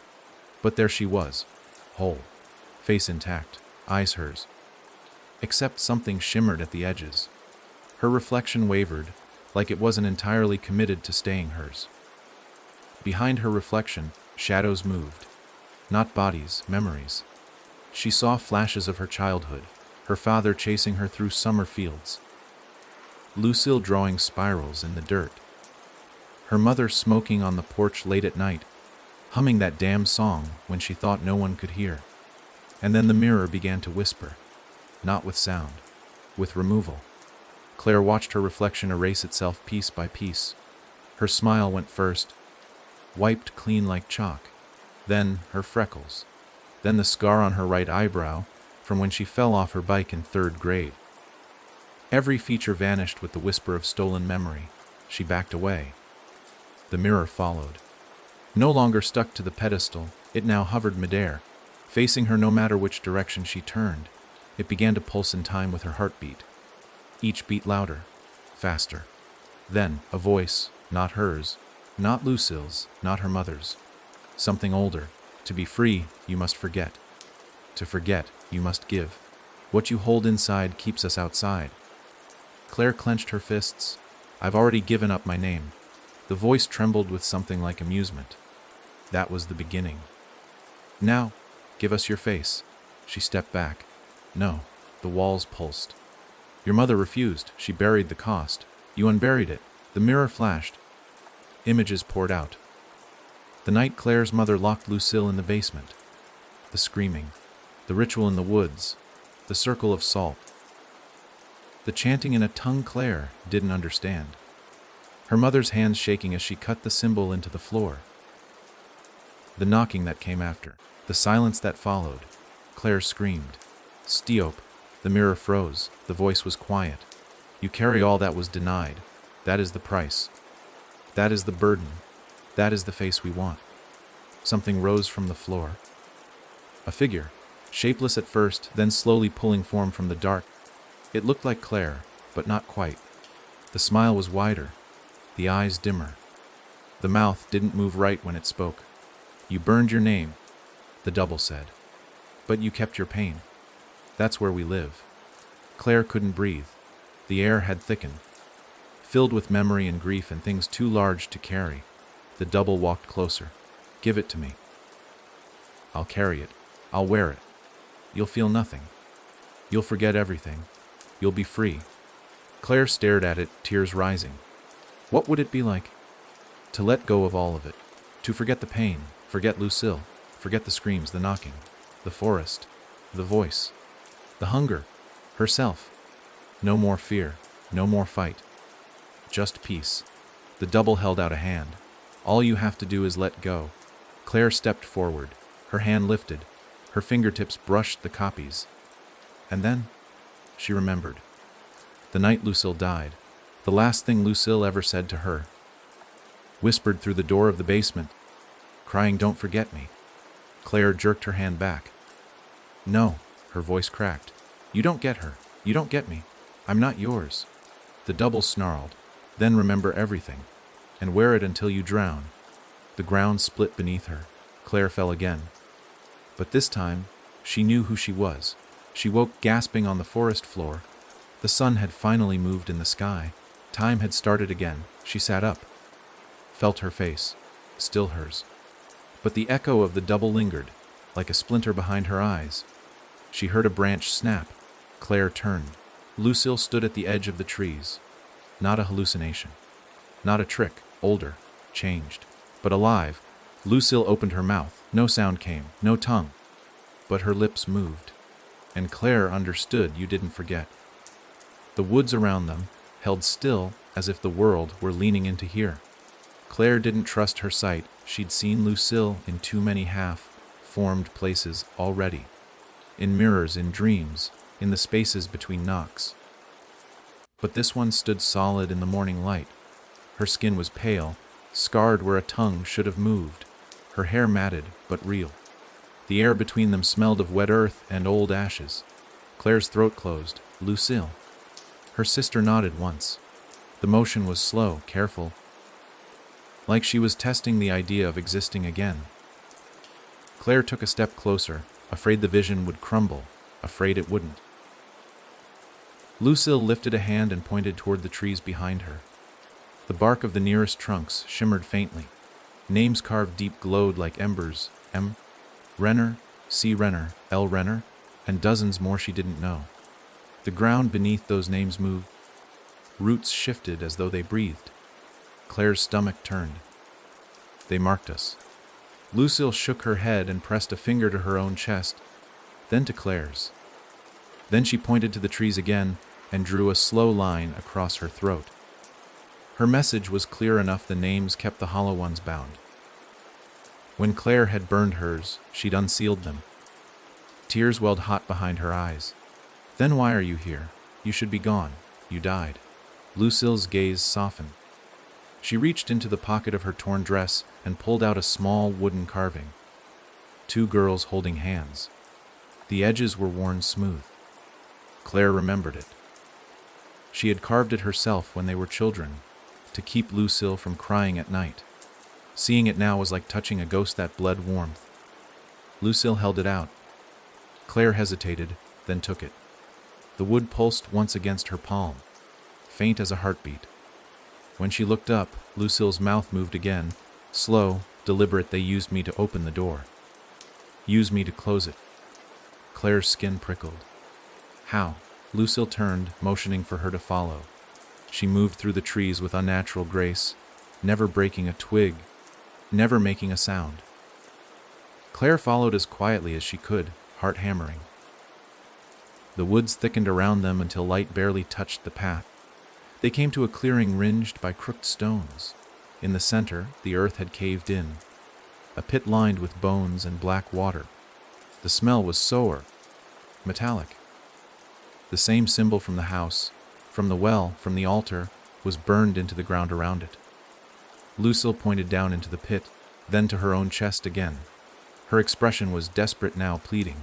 "No," Claire whispered. "You can't mean..." Lucille nodded hard. The pit gurgled, releasing bubbles that popped with a faint hiss. The water wasn't water at all, but a living shadow, thick and restless. It whispered softly. Hundreds of voices layered over each other, all humming fragments of the lullaby. Claire's head throbbed with every note. Lucille grabbed her wrist and pressed Claire's palm against her own chest. The flesh beneath was cold and slightly translucent. Faint shapes swirled beneath the skin like trapped smoke. When Lucille looked into Claire's eyes, she didn't need a tongue to say it again. "You have to finish it." Claire understood then. The hollow ones couldn't be destroyed, only contained. The seal needed the same blood that opened it. The blood of a Renner who had touched both worlds. Lucille had opened the circle. Claire was the echo that could close it, but not without giving Lucille back what was stolen. She pulled her sister closer. "If I do this, you go free. Do you understand? You get to rest." Lucille's eyes shimmered. She pressed her forehead against Claire's, their tears mixing. Then she stepped back and spread her arms over the pit. Claire's body moved before her mind did. She drew a line across her own palm with a sharp stone, blood welling bright and fast. The air grew colder immediately, the forest trembled. The hollow ones were coming. She could feel them gathering at the edges of the clearing, drawn by the scent. She reached for Lucille's hand and clasped it tight. Blood met shadow. The ground convulsed. The black water surged upward, wrapping around Lucille's legs, her waist, her shoulders. Her eyes stayed fixed on Claire's, full of fear and relief tangled together. "Stay with me," Claire cried. Lucille shook her head. She mouthed one word, "remember." The darkness swallowed her. The pit sealed itself with a thunderous crack. The trees screamed. Every branch shook as if the forest were expelling breath it had held for decades. The names carved into the trunks burned bright white, then faded to nothing. Claire fell to her knees, gasping. The air tasted of metal and smoke. The silence that followed wasn't empty, it was heavy, final. The hollow ones had gone quiet, but quiet didn't mean gone. A hand brushed her shoulder. Claire turned, too slowly. Lucille stood there again, face calm, eyes black. Her voice returned, wet and broken. "You closed the door," she said softly. "Now someone has to keep it shut." Claire's pulse stopped cold.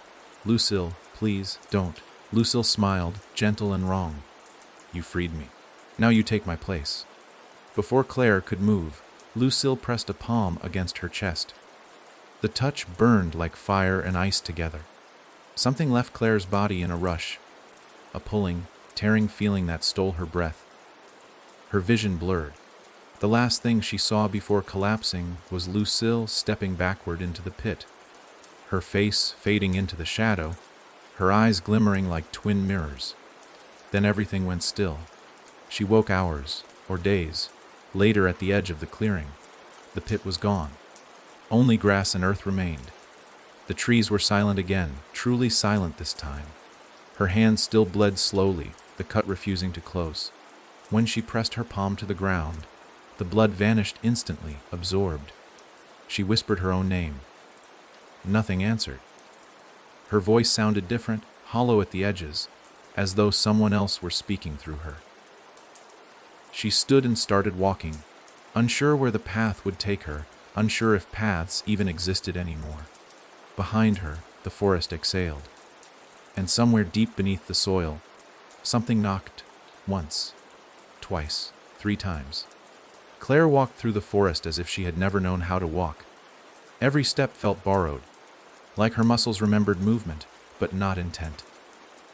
The sky above had paled to a dull gray, sun hidden behind clouds that didn't drift or shift. Time hung suspended again, not from any magic she could name, but from something deeper, like the rules of the world around her had been unwritten in small, invisible ways. She no longer remembered how long it had been since Lucille vanished into the pit. Hours, days. The memories surrounding it were smudged, like wet ink. She remembered the feel of her sister's hand, the rush of blood, the look in Lucille's eyes, just before she said, "Now someone has to keep it shut." But the worst part, the part that rattled in her skull with every breath, was that Lucille hadn't meant herself. Claire was the one keeping the door closed now. She could feel it in the way her thoughts slowed, like water freezing midstream. She could feel it in the new silence inside her head. The hollow ones weren't whispering anymore. They weren't humming. They were waiting, watching. Not from the woods, not from the mirrors, from within. The first time she noticed it, she had paused by a creek, bending low to cup water in her hands. Her reflection stared back. And at first, it looked right. Her eyes, her mouth, the scar at her chin. But when she blinked, her reflection didn't. And when she looked closer, the surface of the water knocked. She hadn't touched it since. There were other signs. Her shadow sometimes split when she moved. She'd begun hearing her name spoken by people she hadn't met. In town, an old man at a bus stop had stared at her and mumbled, "You're wearing it wrong." A girl on a bike passed by humming Lucille's lullaby, then stopped and stared like she recognized her. But none of them did. That was the point. The further Claire went from the woods, the more she faded. She no longer appeared in photographs. She passed mirrors and saw glimpses of herself in someone else's face, always distorted, just enough to be wrong. Her skin itched like it didn't belong to her anymore. Her own memories came back twisted. And sometimes, when she tried to speak aloud, her voice came out in someone else's pitch. She was unraveling. But she wasn't disappearing. She was becoming something else, and she feared what that meant. In a small town with no sign, no map, and no people, Claire found an abandoned church with its doors wide open. The wind hadn't touched it. The trees bent away from it. She stepped inside, knowing she'd find something waiting. The air was thick with dust, pews split by rot, the altar still upright but crumbling. Behind it, a simple wooden cross lay broken in half, nailed back together with red thread. She knew what that meant. She had seen that thread before, laced across the mouth of the man who had once been called Henry. The one who wore a face that wasn't his. The church floor creaked under her weight, but no footsteps echoed hers. That scared her more than if something had been following. She stepped behind the altar. A journal lay there, new, clean, no dust, as if it had just been placed. She opened it. The first page held a sentence in her own handwriting: "Every door needs a lock. Every lock needs a key. Every key was once a voice." The second page was blank. The third held a drawing, Lucille staring back with eyes that shimmered like they were filled with stars. Beneath it, more writing: "The hollow ones do not take. They wait until you give." Claire closed the book slowly. She sat on the floor of the church and wept, not just from grief, but from exhaustion, from knowing too much, from the understanding that nothing could be undone. She had burned her name, buried her sister, resisted the call, and yet she was still tangled in it all. The hollow ones didn't need you to die or disappear. They just needed you to carry them. Long enough, far enough, deep enough. And then they could rest inside you like old stories, until the next voice opened the next door. A sound broke the silence. Footsteps, but not behind her, above. Claire looked up. The loft of the church was dark, the upper railing barely visible. She rose, slowly, each creak of the stairwell a scream.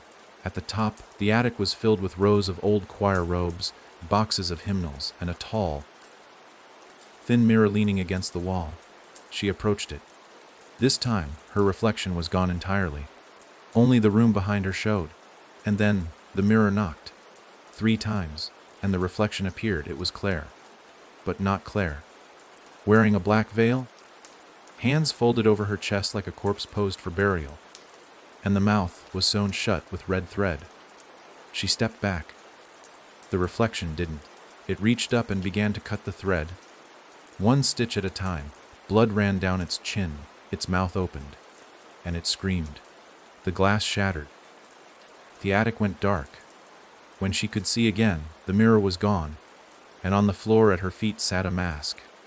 The same kind Henry had once shown her. Blank, waiting. Claire stared at it. Her hands trembled as she reached down to lift it. A voice, not hers, not Lucille's, spoke from the rafters above: "Keep the door closed, or wear the key." Claire didn't move for a long time. The mask sat in the dust at her feet, pale and silent. It wasn't just an object. It was an offer. Not a trick, not a possession, not even a threat. A simple, brutal truth: either she would carry the weight of the hollow ones, or someone else would. There was no middle, no escape. The door Lucille had opened didn't swing shut on its own. It demanded something or someone to hold it closed. Her reflection's stitched mouth still hovered in her mind, a smear of red across pale skin. The final scream echoing in a space far too deep inside her. Claire knelt and picked up the mask. The moment her fingers touched it, she felt it breathe. Not a breath like lungs. A memory breath. Like it remembered every face it had ever worn. Her hand recoiled, but it was already too late. Images poured into her skull. Hundreds of people, all wearing the same shape, all looking through borrowed eyes. Some were screaming. Some were silent. All of them gone. Each one had been a key. Each one had given themselves to seal the door for a little longer. She dropped the mask. It hit the wooden floor with a sound that felt too heavy for something so fragile. The church held its breath. No wind. No whispers. Just the faint hum of something waiting beneath the floorboards. Claire turned away. She descended the stairs and stepped outside into the unmoving day. The sky had turned to a flat iron gray again. No sun. No time. She'd spent too long among names and silence. She needed to move, to breathe in something that didn't want to claim her. But the road out of town no longer existed. She stood at the edge of where the pavement used to be and found only woods, dense, dark, and watching. A familiar sound rose behind her. 3 knocks. She turned slowly. Lucille stood there again. Barefoot, dressed in the same faded nightgown. But she wasn't veiled in shadow this time. She looked solid, present, and older, like time had finally caught up to her. Claire's throat caught. Lucille. Lucille raised one hand to her mouth and drew her fingers across it in a slicing motion. Then she pointed to Claire. No more silence, Claire whispered. Lucille nodded. Then she did something unexpected. She spoke. Her voice was faint, broken at the edges, but it was hers. The tongue was still gone. Claire could see that, but the voice had returned. You don't have to wear it, Lucille said. There's still one more way. Claire stared. How are you speaking? Lucille reached into the folds of her dress and pulled out the wooden carving. The one Claire had given her as a child. The 2 girls holding hands. But now it had changed. The carving's mouths were open, singing. Your voice was never yours alone, Lucille whispered. You just forgot how many people it held. Claire stepped forward, heart pounding. Then how do we shut the door? Lucille looked toward the woods. They're not trying to come in anymore, she said. They're trying to get out. Claire's stomach dropped. Out of what? Lucille turned to her fully. Out of you. The words hit like ice in her lungs. Claire stumbled back. No, I burned my name. I silenced the circle. You held them long enough for the door to bend inward, Lucille said. They're not behind it now. They're inside. They've learned your shape. And if you let them speak again, they'll use me, Claire finished, to open everything. Lucille nodded. The forest behind her groaned. The trees arched in. Leaves hissed like whispers. Somewhere deep in the branches, laughter rang out. Claire recognized it. Her own. She clenched her fists. Then I'll silence it. Lucille looked pained. That's not enough. What do you mean? Lucille stepped forward and held out the carving. Sing it. Claire's body locked. No, you have to, Lucille said. It's the only way to finish the verse. The one they've been twisting all this time. You sing it your way. You end it your way. Claire shook her head. If I sing it, I'll open the door. Not if you finish it. The forest roared again. Shadows moved through the trees. More than hollow ones now. Echoes of Claire copies. Versions. Fragments. All flickering between her face and someone else's. All smiling. All waiting. She looked down at the carving in her hands. The 2 little girls. Mouths open. Claire stepped into the middle of the road that no longer led anywhere. She closed her eyes, and she began to hum. Slow at first. A melody that had haunted her since childhood. The lullaby her mother whispered on stormy nights. The one Lucille sang to the basement walls. But Claire added to it. She finished it. She changed the last notes, gave it an ending. The woods screamed. Not a sound of rage or pain. A sound of retreat. The hollow ones began to dissolve, their forms unraveling like cloth pulled loose from stitches. The laughter cut short. The trees straightened. The air cleared. Claire kept singing. She poured every memory into it, of Lucille, of her mother, of Henry, of herself before the name, before the knocking. She gave the song weight, and the weight closed the circle. By the final note, she was alone. Utterly, painfully, blissfully, alone. The mask in the church attic cracked down the middle. The roots beneath the forest curled inward and died. The name Claire Renner returned to her mind. But it felt distant, like someone she used to know. And when she whispered it aloud, no one answered. Not even the woods. The road reappeared sometime after Claire finished singing. She didn't notice at first. Her body was too drained, too hollowed by the weight of what she had just done. The lullaby still echoed in her chest. Not a song anymore, but a thread. Something that connected her to the ones she'd left behind. She didn't look back at the woods, though she knew they were different now. The trees no longer leaned. The shadows no longer whispered. The air was clean in a way that felt both unfamiliar and unnatural, like something had left it too suddenly. She walked without a destination, boots dragging through dust and asphalt, past fields left to rot and fences broken by time. Her hands still trembled. Her voice had not returned since she ended the song. Not fully. Words came slowly, like her throat was unsure what language to trust. But her mind was clear. The hollow ones were sealed. The door was closed. Whatever she had become in the process, she wasn't theirs. Not anymore. Sometime after sunset, she reached the edge of a town she didn't recognize. No sign marked its borders. No lights flickered from within. The place rose from the earth like a forgotten breath. Just one long, empty main street lined with shuttered windows and crooked power lines. It had the bones of every small town she'd passed before, a diner with a faded awning, a gas station missing its sign, a church with its bell tower snapped in half. But something was wrong. Every window was covered, every door locked, every mailbox empty. She should have walked past it, avoided it altogether, but something pulled her forward. Curiosity, maybe, or the fading whisper of whatever thread still connected her to the unseen. She moved quietly, as if afraid the town might notice her. The buildings didn't feel abandoned, not exactly. There were no signs of decay, no shattered glass, no overgrown lawns or collapsed roofs. It wasn't ruined. It was paused. Claire approached the diner first. A small bell above the door gave a muted chime as she pushed inside. The interior was pristine, every stool in place, salt shakers full, coffee pots clean. The air smelled faintly of syrup and dust, but there were no people, no voices, no warmth, until the bell rang again. She turned sharply, heart thudding, but no one stood behind her. The door had closed. She moved behind the counter and into the back office. There, she found something that made her blood chill, a corkboard full of ID photos. Dozens of them. Faces of people with names written neatly beneath. And the names were all wrong. She scanned them slowly. Each photo was of a normal person, smiling, blinking, alive. But their names, Claire Renner, Claire Renner, Claire Renner, over and over again. Every single photo labeled with her name, but none of them were her. She stepped back, breath caught in her throat. A voice spoke behind her. "You're not from here, are you?" Claire turned.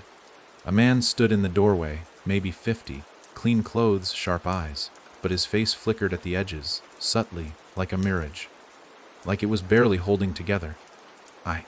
She started, then stopped. Her name didn't want to come out. Not because she feared it, but because it no longer fit. The man smiled gently. "It's okay. Most of us don't remember what we were called before. It's safer that way." Claire blinked. "What is this place?" "A resting ground," he said, "for people who wore names too long, for people who gave them up to hold something worse inside." Her heart began to race. You knew them?" He nodded. "The hollow ones. Some of us were vessels. Some were watchers. Others just stood too close when the song got loud." Claire's knees weakened. She sank into a chair. "Why is my name on those photos?" "Because it was your name," he said. "But it wasn't just yours." That name has passed through many mouths, carried by many bodies. The hollow ones wore it for a while. Now it lingers like smoke. I ended it, Claire said softly. Yes, the man agreed.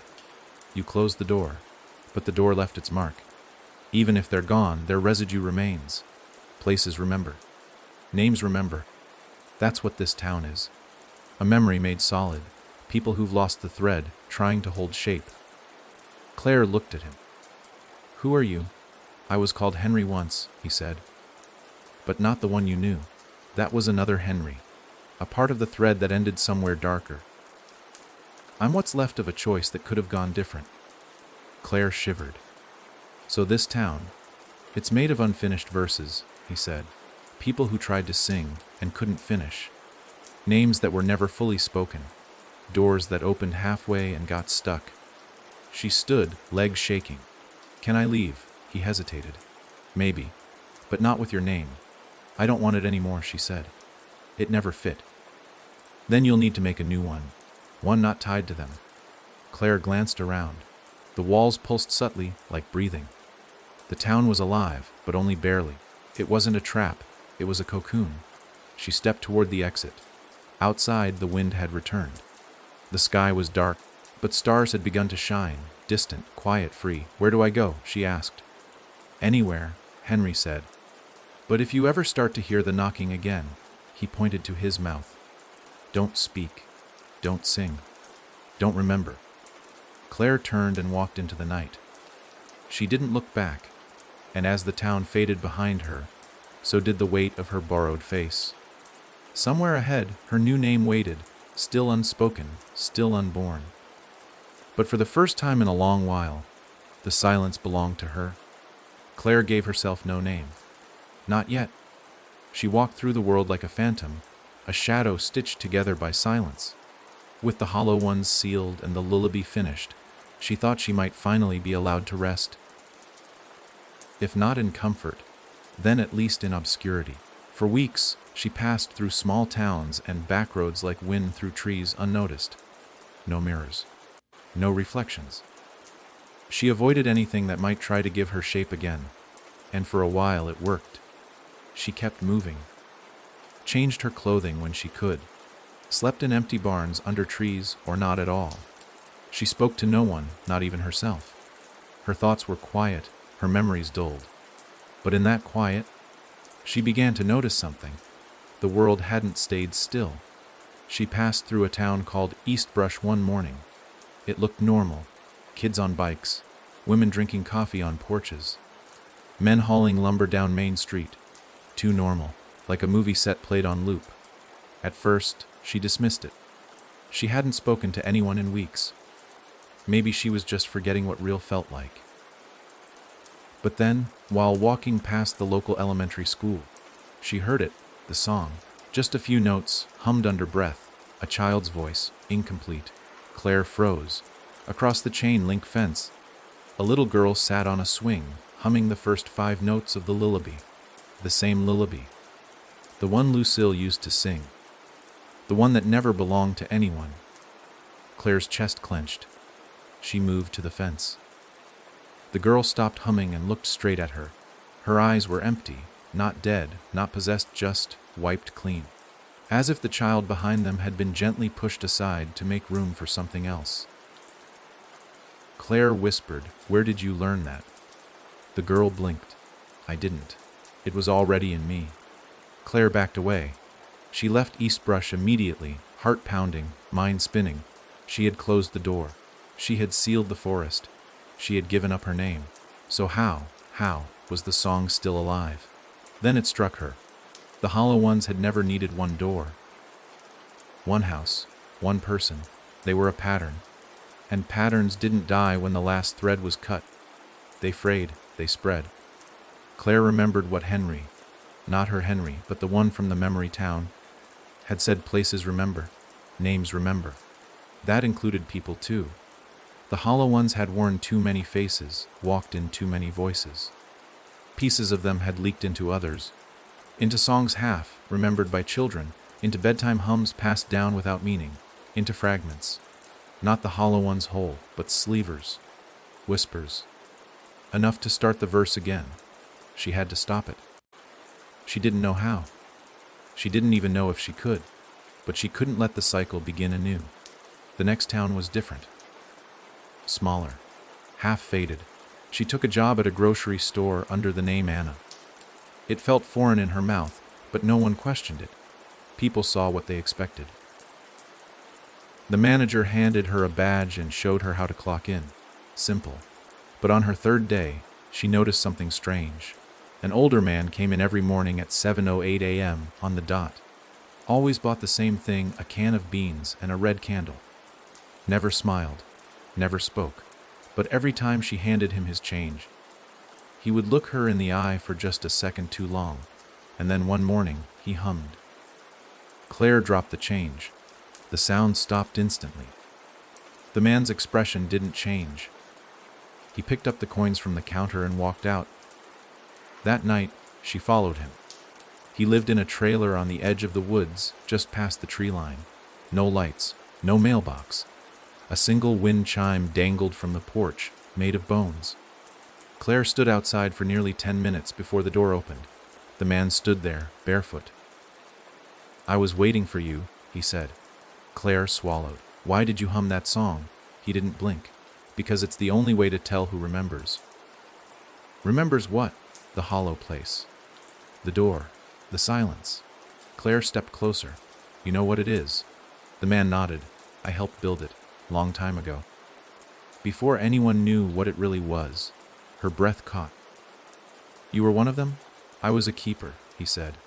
"We thought we could contain it, but containment is a lie. You can't bury a melody, not once it's been heard." Claire's stomach turned. "I closed the door." "Did you?" the man said quietly. "Or did you just close yours?" The forest behind them hissed. Claire turned. Shadows moved between the trees. Small, slender, children. They weren't chasing. They weren't playing. They were watching. The man's voice dropped to a whisper. It's spreading. Through memories. Through fragments.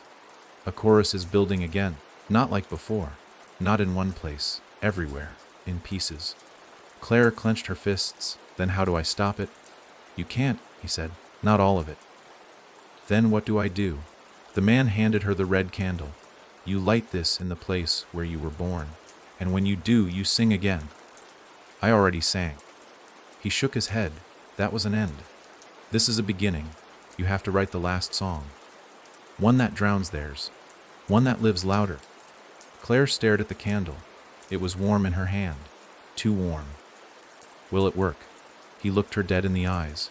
"If your voice is still yours, it might." The road back to her hometown had changed. The asphalt cracked in long, reaching veins that looked disturbingly like the root patterns under the hollow tree. Road signs were faded or missing entirely, and mile markers had been scratched out, leaving only warped metal stumps pointing toward nowhere. Claire drove in silence. No music, no radio. Just the sound of wind against the windows, and the occasional whisper of the tires over gravel. She hadn't seen it in years, not since she first heard the knocking. The town was little more than a few streets wrapped around a dry reservoir and a church that had once been the only building with lights on past sundown. There was no reason for anyone to come here anymore. And that was exactly why the fragments had chosen it. As she crossed the rusted welcome sign, half buried in ivy, the letters "Weil el son halu" barely legible, Claire felt the old pressure return to her chest, like something underneath the pavement was waiting for her. Not the hollow ones, something else. Something smaller, quieter, but still dangerous. The red candle burned in her bag, untouched, its wax somehow still soft and warm. It was too soon to use it. The man had said she'd know the right place. "Where you were born," he'd whispered. Though Claire had been born in a hospital 2 towns over, she knew what he meant. The house. Her mother's house. The one that had been marked from the start. Claire parked 2 blocks away and walked. Her feet felt heavy, her legs stiff with dread. The streets were unnaturally quiet, like a stage set moments before the curtain rose. No dogs barking, no birds, no wind.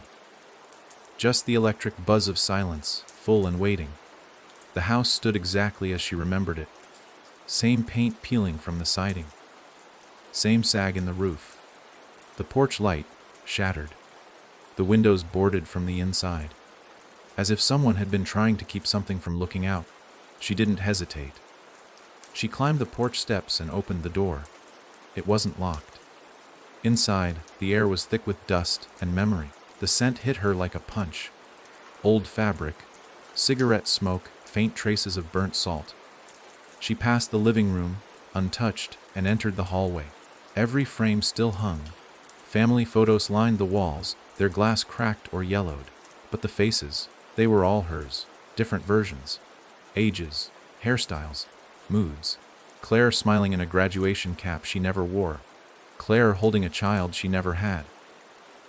Claire in a wedding dress she'd never seen before. Someone had filled in a life she didn't live, and now it hung on the wall like it had always belonged to her. She pressed her palm to the wood paneling beneath one of the photos. The wall was warm. Breathing. She could feel it subtly pulsing, like the house had been awake this whole time.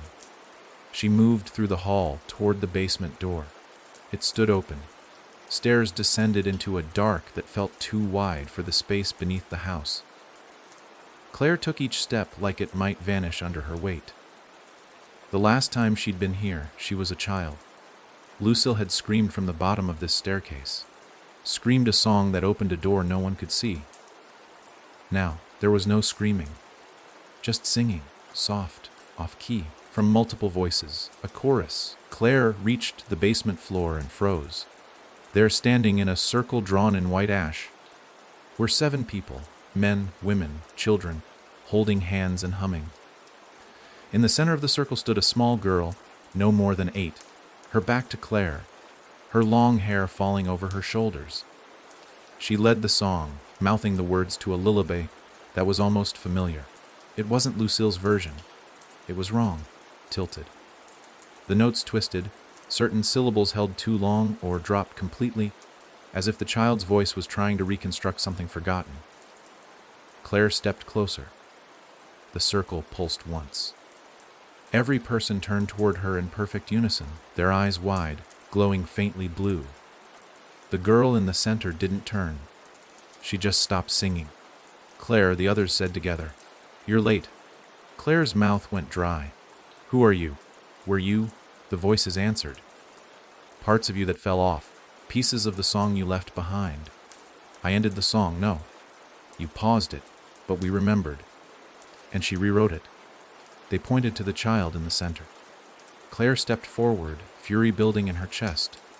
"Let her go. She isn't trapped," they said. She volunteered. She knew the words before she was born. She was born knowing them. The girl turned around. Claire's heart stopped. It wasn't just any girl. It was her. A perfect version of her at 8 years old. The year before Lucille vanished. The year before the song took shape in their mother's throat. Before the knocking. Before the door. "You sang the wrong ending," the child said. Claire shook her head slowly. "No, I finished the song. I ended it." "You closed your version," the child said, stepping out of the circle. "But songs don't die. They change. They evolve." Claire reached into her bag and pulled out the red candle. The air shifted. The circle recoiled. A hiss slithered across the walls. The child's face darkened. "That won't work here. It's not for you," Claire said. "It's for me." She struck a match. The red wax caught flame instantly. The room filled with the scent of burning salt and cedar. The circle screamed, not the people, but the shape itself. Lines twisted. Ash scattered. The basement groaned, as if it were a throat swallowing something too large. Claire held the candle high. Then she began to hum, a new melody, not the lullaby, not the Hollow One's hymn, her own. She made it up as she sang, drawing from her real memories, of Lucille's laugh, their mother's cigarette smoke, the fear of losing control, the strength it took to stay whole. Each note she sang rewrote the circle. The blue glow in the other's eyes faded. The ash burned itself away. The child, her younger self, stepped forward and screamed, but no sound came. Claire held the candle to her own chest, right over her heart, and whispered, "This is the last song." The flame sank into her skin. White light exploded outward. The house roared. The child vanished. The circle broke. And Claire collapsed into darkness. Claire awoke to the sound of her name, whispered gently, like a breeze through a cracked window. But when her eyes opened, she wasn't in the basement anymore. The scent of ash and cedar was gone. The red candle gone. The circle gone. She was lying in a bed, not her mother's, not a stranger's, but one that seemed built for her. The sheets were clean, the walls soft blue. Light filtered in through gauzy curtains. Birds chirped. The floor didn't creak when she sat up. That unsettled her more than anything else. It felt too normal, too curated, as though someone had crafted the space from a memory of peace. But Claire couldn't remember peace, hadn't tasted it in years. The only calm she'd known came right before the door opened. When the air stilled and everything waited to fall apart, she stood and crossed to the window. Outside stretched a town she couldn't place, but one that welcomed her. People walked by on sidewalks, smiling. Storefronts were open. Children laughed in yards. It was perfect, and utterly wrong. Claire descended the stairs, bare feet soft on plush carpet. The house was silent but alive. A note sat on the kitchen table. Written in delicate handwriting, "Claire, come to the diner. It's almost time." No signature. She folded the note and slid it into her pocket. The streets looked lived in. Trees were trimmed. Lawns maintained. Neighbors waved at her, some calling her name like she was a regular. A postman tipped his hat. A woman watering flowers smiled and said, "Nice to see you again, Claire." Her voice was soft, but her eyes didn't blink. Claire nodded, her throat tightening. Every person she passed knew her, but none looked familiar.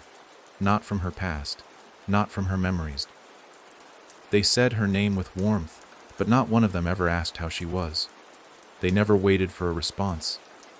They just greeted and moved on, like characters in a dream playing out their roles. At the corner of Main Street stood a diner.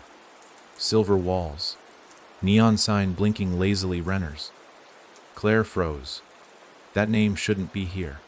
She pushed inside. The diner buzzed with conversation, the clinking of silverware, the hiss of a griddle. A jukebox in the corner played something soft and grainy. The booths were full of smiling people. Each one turned to look at her as she entered, and each one whispered her name. Claire, Claire, Claire.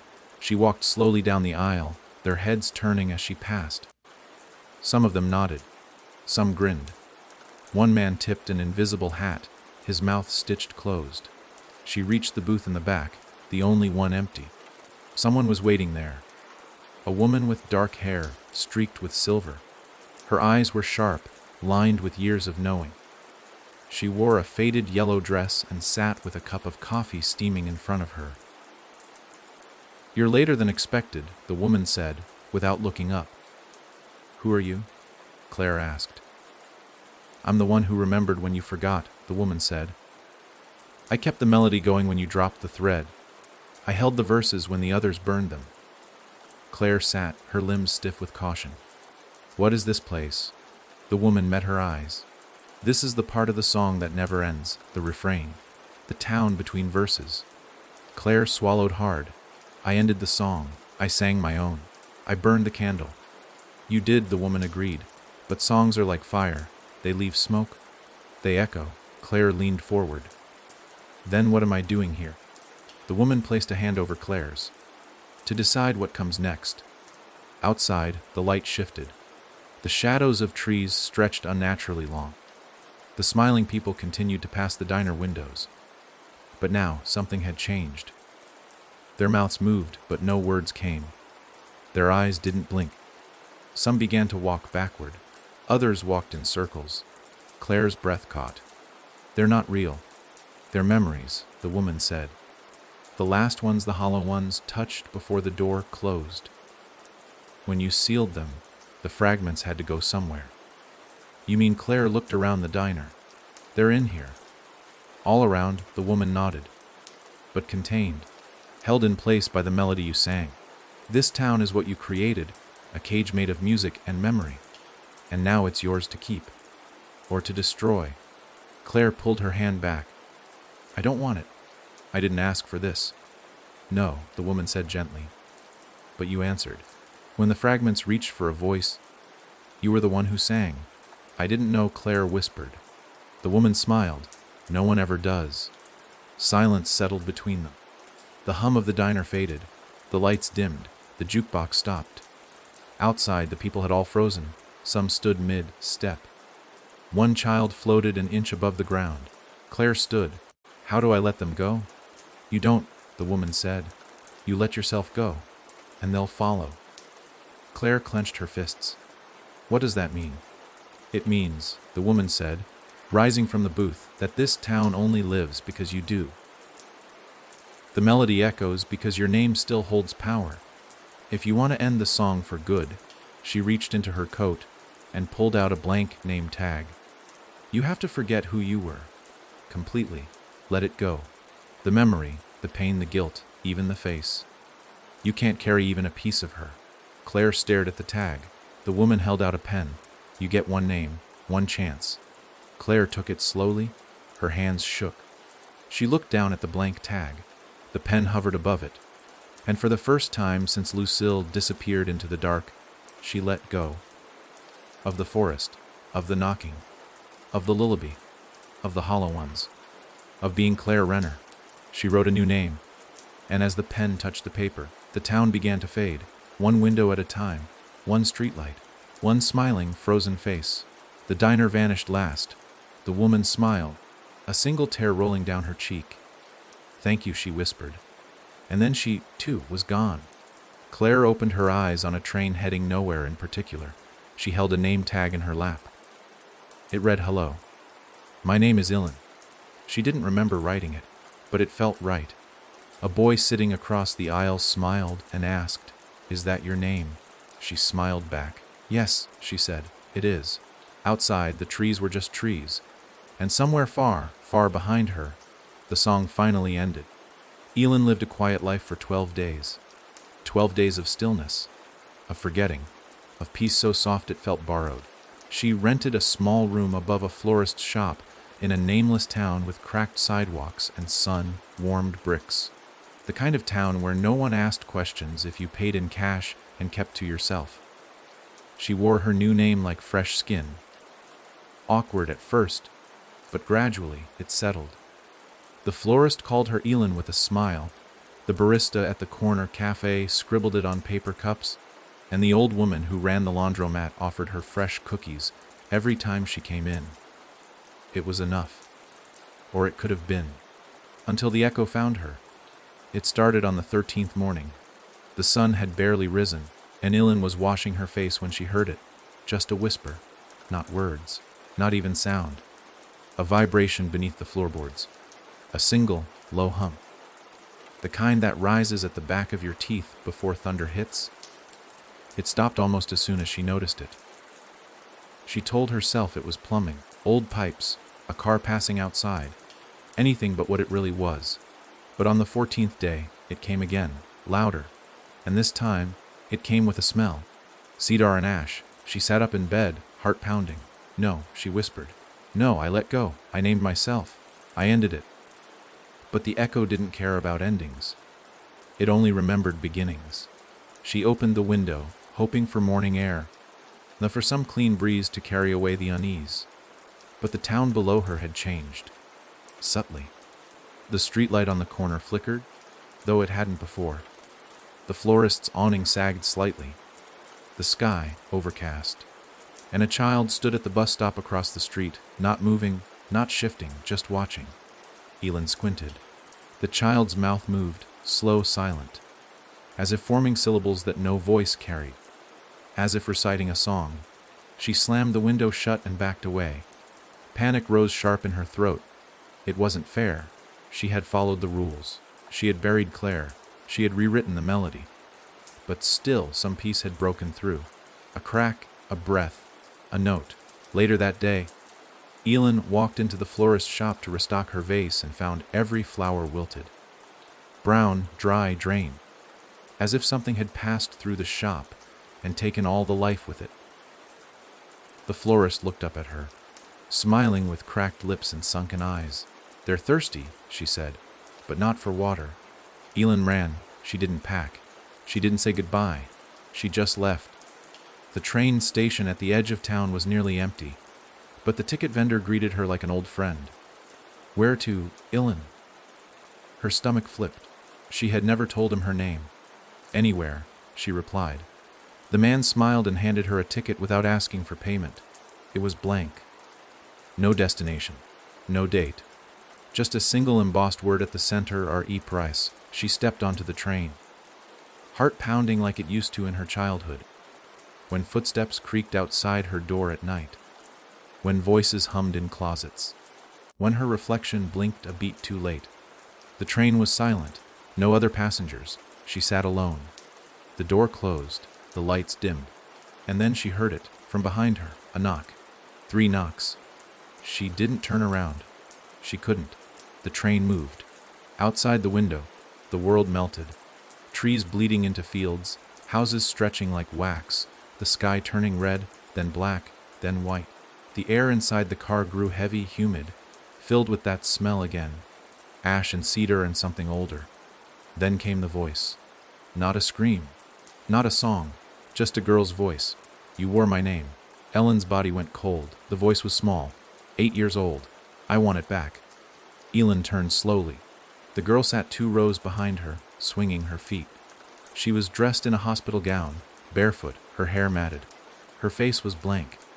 Not scarred. Not stitched. Just featureless. No eyes. No nose. No mouth. And yet, the voice kept coming. "You think names can't find their way home." Elin whispered, "I gave it up. It's yours. I don't want it anymore." "But you used it," the girl said. "You used it to end the song. That means you made a new version. That means it's still alive." The lights above them flickered violently. Elin stood. "What do you want?" The girl stopped swinging her feet, to sing again. Elin clutched the name tag still pinned inside her jacket. It burned hot against her chest. "I'll tear it off," she said. "I'll erase even this name." The girl tilted her head. "That won't save you. The echo isn't just in you now." Elin blinked. "What do you mean?" The girl pointed out the window. The train passed a town, half submerged in fog, windows blinking like eyes, smoke rising from every chimney in rhythmic puffs, like a world breathing in sync. "They're all starting to hum," the girl said. "You didn't stop the song. You made it catchy." Elin dropped into her seat, her legs too weak to hold her. The girl stood, and as the train began to slow, she stepped closer. "You get one more chance," she said. "Write the ending." But this time, she leaned in close, breath cold as frost. "Sing it in silence." The train screeched to a halt. The girl vanished. And Ellen found herself standing in front of a place she'd never seen before. Stone steps leading to a theater wrapped in vines. The marquee overhead flickering with the words CLAIR RANR Phenol PRF ARM and CE. The doors creaked open on their own. She had no choice now. The encore had begun. Elin didn't move for a long time. The theater loomed before her like a mausoleum dressed in velvet, grand, hollow, soaked in a history that pulsed just beneath the surface. The flickering marquee overhead spat sparks onto the sidewalk, each flash lighting up her old name in pale yellow letters, CLAIR Final Parafo RMNCE. She hadn't spoken that name in weeks. It didn't fit her anymore. It didn't belong to her. But somehow, the theater remembered. It had been waiting, and she could feel them inside, the audience. Not moving, not coughing, not rustling candy wrappers or shifting in their seats. Just waiting. Hundreds of them, maybe thousands. And every one of them knew the song. She took a breath that didn't help and stepped toward the doors. The handles were brass, tarnished, warm to the touch. As her fingers closed around them, a note of pressure hummed through her bones. Like the moment before a thunderstorm breaks, she pushed the doors open and stepped inside. The air swallowed her. not silence. Absence. There were no echoes, no creaks, no dust motes floating in sunbeams. Just thick, oppressive stillness, like the space itself had forgotten how to breathe. She passed through the foyer. Posters lined the walls, some cracked, others glistening, impossibly new, but every single one bore the same image, her face, sometimes as a child, sometimes older, sometimes faceless. Beneath each image, the same title, The Last Song. She moved through the velvet curtain and into the theater proper. It stretched out before her, impossibly vast. Rows upon rows of crimson seats curved around a stage cloaked in black. The chandeliers above didn't flicker. They glowed with steady, unnatural light. And seated in the chairs were the audience. Not people. Not entirely. They wore faces, yes, some beautiful, some broken, some neither. But they were masks. Some porcelain, some flesh. Some looked like her. All of them staring. None of them moved. Elin descended the aisle, her footsteps muffled by carpet too thick, too soft. The walls pulsed gently with the sound of a slow heartbeat. It wasn't hers. It belonged to the room. She reached the edge of the stage. A single microphone stood at its center, no cables, no speakers, just the stand, and her name etched into the bass. She climbed the stairs with legs like wet paper. At the top, she turned to face the crowd. Their eyes never blinked. Their mouths remained shut, but in their silence, she could hear it, that hum. The low harmony of memory. The bones of the old lullaby, rattling in the dark. They were asking her to begin, but she had no song. Only fear, only fragments.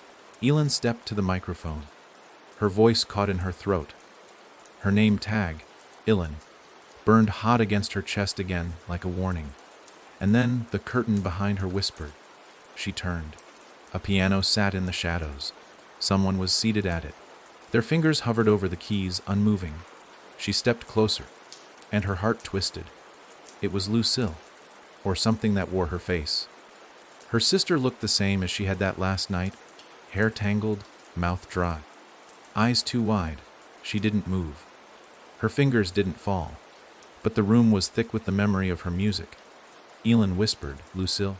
The figure didn't answer, but from the crowd a sound emerged, a single, soft note. Then another, then a voice. Low melancholic, the beginning of the lullaby, and then more voices joined. The audience was singing, not loudly, not in chorus, just quietly together. Hundreds of voices forming a song Elin had tried to forget. They were waiting for her verse. Elin stepped back, shaking her head. "No," she said. "I burned it. I left it behind." But the music grew, faster now, more voices, not angry, not demanding, inviting. Like a mother coaxing a child to sing at a recital. Lucille's fingers finally dropped onto the piano. The notes rang out, haunting, slow. Elin turned toward the microphone, and she understood. This was the trap. Not one built of shadows or whispers, but of remembrance, of repetition. The hollow ones didn't need to knock anymore. The audience was summoning them through nostalgia, through performance, through the illusion of closure. If she sang, the door would open again, not in one place, but everywhere. If she stayed silent, they'd sing without her. The fragments would grow, echo, multiply. The choice wasn't between performing or not. It was between letting them sing their version, or singing a new one. A song that no one could repeat. A song that couldn't be echoed, or memorized, or passed down. A song that would end here. She reached into her coat pocket and pulled out a shard of the red candle. Somehow it had survived, buried deep in the lining. She crushed it in her fist and the ash spread through her fingers. Lucille stopped playing. The audience fell silent. Elin stepped up to the microphone, opened her mouth, and spoke one word: forget. The chandeliers shattered. The piano imploded. The stage fell away beneath her feet. And the crowd began to scream. But she didn't fall.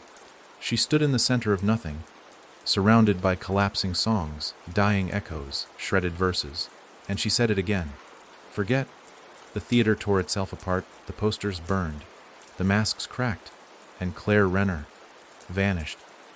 There was no floor beneath Ilin's feet, no sky above her head, no air to breathe, yet she did. It wasn't dark, but neither was it light. She stood in a place beyond color, beyond name, beyond even the memory of sound. The echo was gone. The audience silenced. The stage, the theater, the girl, dissolved like ash in rain. And yet she was still here. Not Claire, not even Ilin, just here. The silence pressed in, not oppressive, not hostile, but absolute. Not the kind of quiet that waited for noise, but the kind that had never known it. Her thoughts were strange in this place. Slower, not dulled, just hushed. Like the space itself was encouraging her to rest, but only if she stayed still. She began to walk. Her footsteps didn't make sound. There was no sensation of movement, no wind, no resistance. Yet the space around her changed subtly with every step. Shadows curling at the edge of nothing. Flickers of places that had never existed shimmering like heat mirages. Then, far ahead, a shimmer of shape. At first, she thought it was her reflection. Same posture, same gait, moving in tandem. But the closer she got, the more the shape drifted out of sync. It didn't mimic her. It recognized her. She froze. The figure stood barefoot on the unground, head tilted slightly, hair hanging loose around a familiar face. A face Ilin knew like the back of her own hand. Lucille. But this time it wasn't an echo. Not a memory. Not a trick stitched together by the song. This was her sister as she was, older than the last time Ilin had seen her. Her features softened by time. Eyes no longer wide with panic, but weighted with experience. Sad, tired, whole. Lucille smiled. Took you long enough. Ilin didn't speak right away. Her throat burned with the want to cry, but even that emotion struggled to find footing here. Lucille stepped closer and touched Ellen's hand. Her touch was real. Warm. You're not dead, Ilin whispered. No, Lucille said, and neither are you. Not yet. Ilin pulled her into a hug, and for the first time in what felt like lifetimes, she let herself break. Her knees buckled. Her shoulders shook. But there was no sound. Not even the sob she expected. Just the sensation of grief unraveling in pure silence. Lucille held her until the tremors passed. Then she pulled away. You made it farther than I ever did. Ilin blinked. What is this place? Lucille looked around. It's between. A space they can't follow. The only true silence. Not just the absence of noise, but the absence of memory. Ilin's brows pulled. I don't understand. Lucille sighed. The hollow ones feed on repetition. On words repeated. Songs remembered. Names carried forward. This place has none of that. It forgets everything the moment it forms. Then why are we here? Because you broke the cycle, Lucille said gently. You didn't sing a counter song.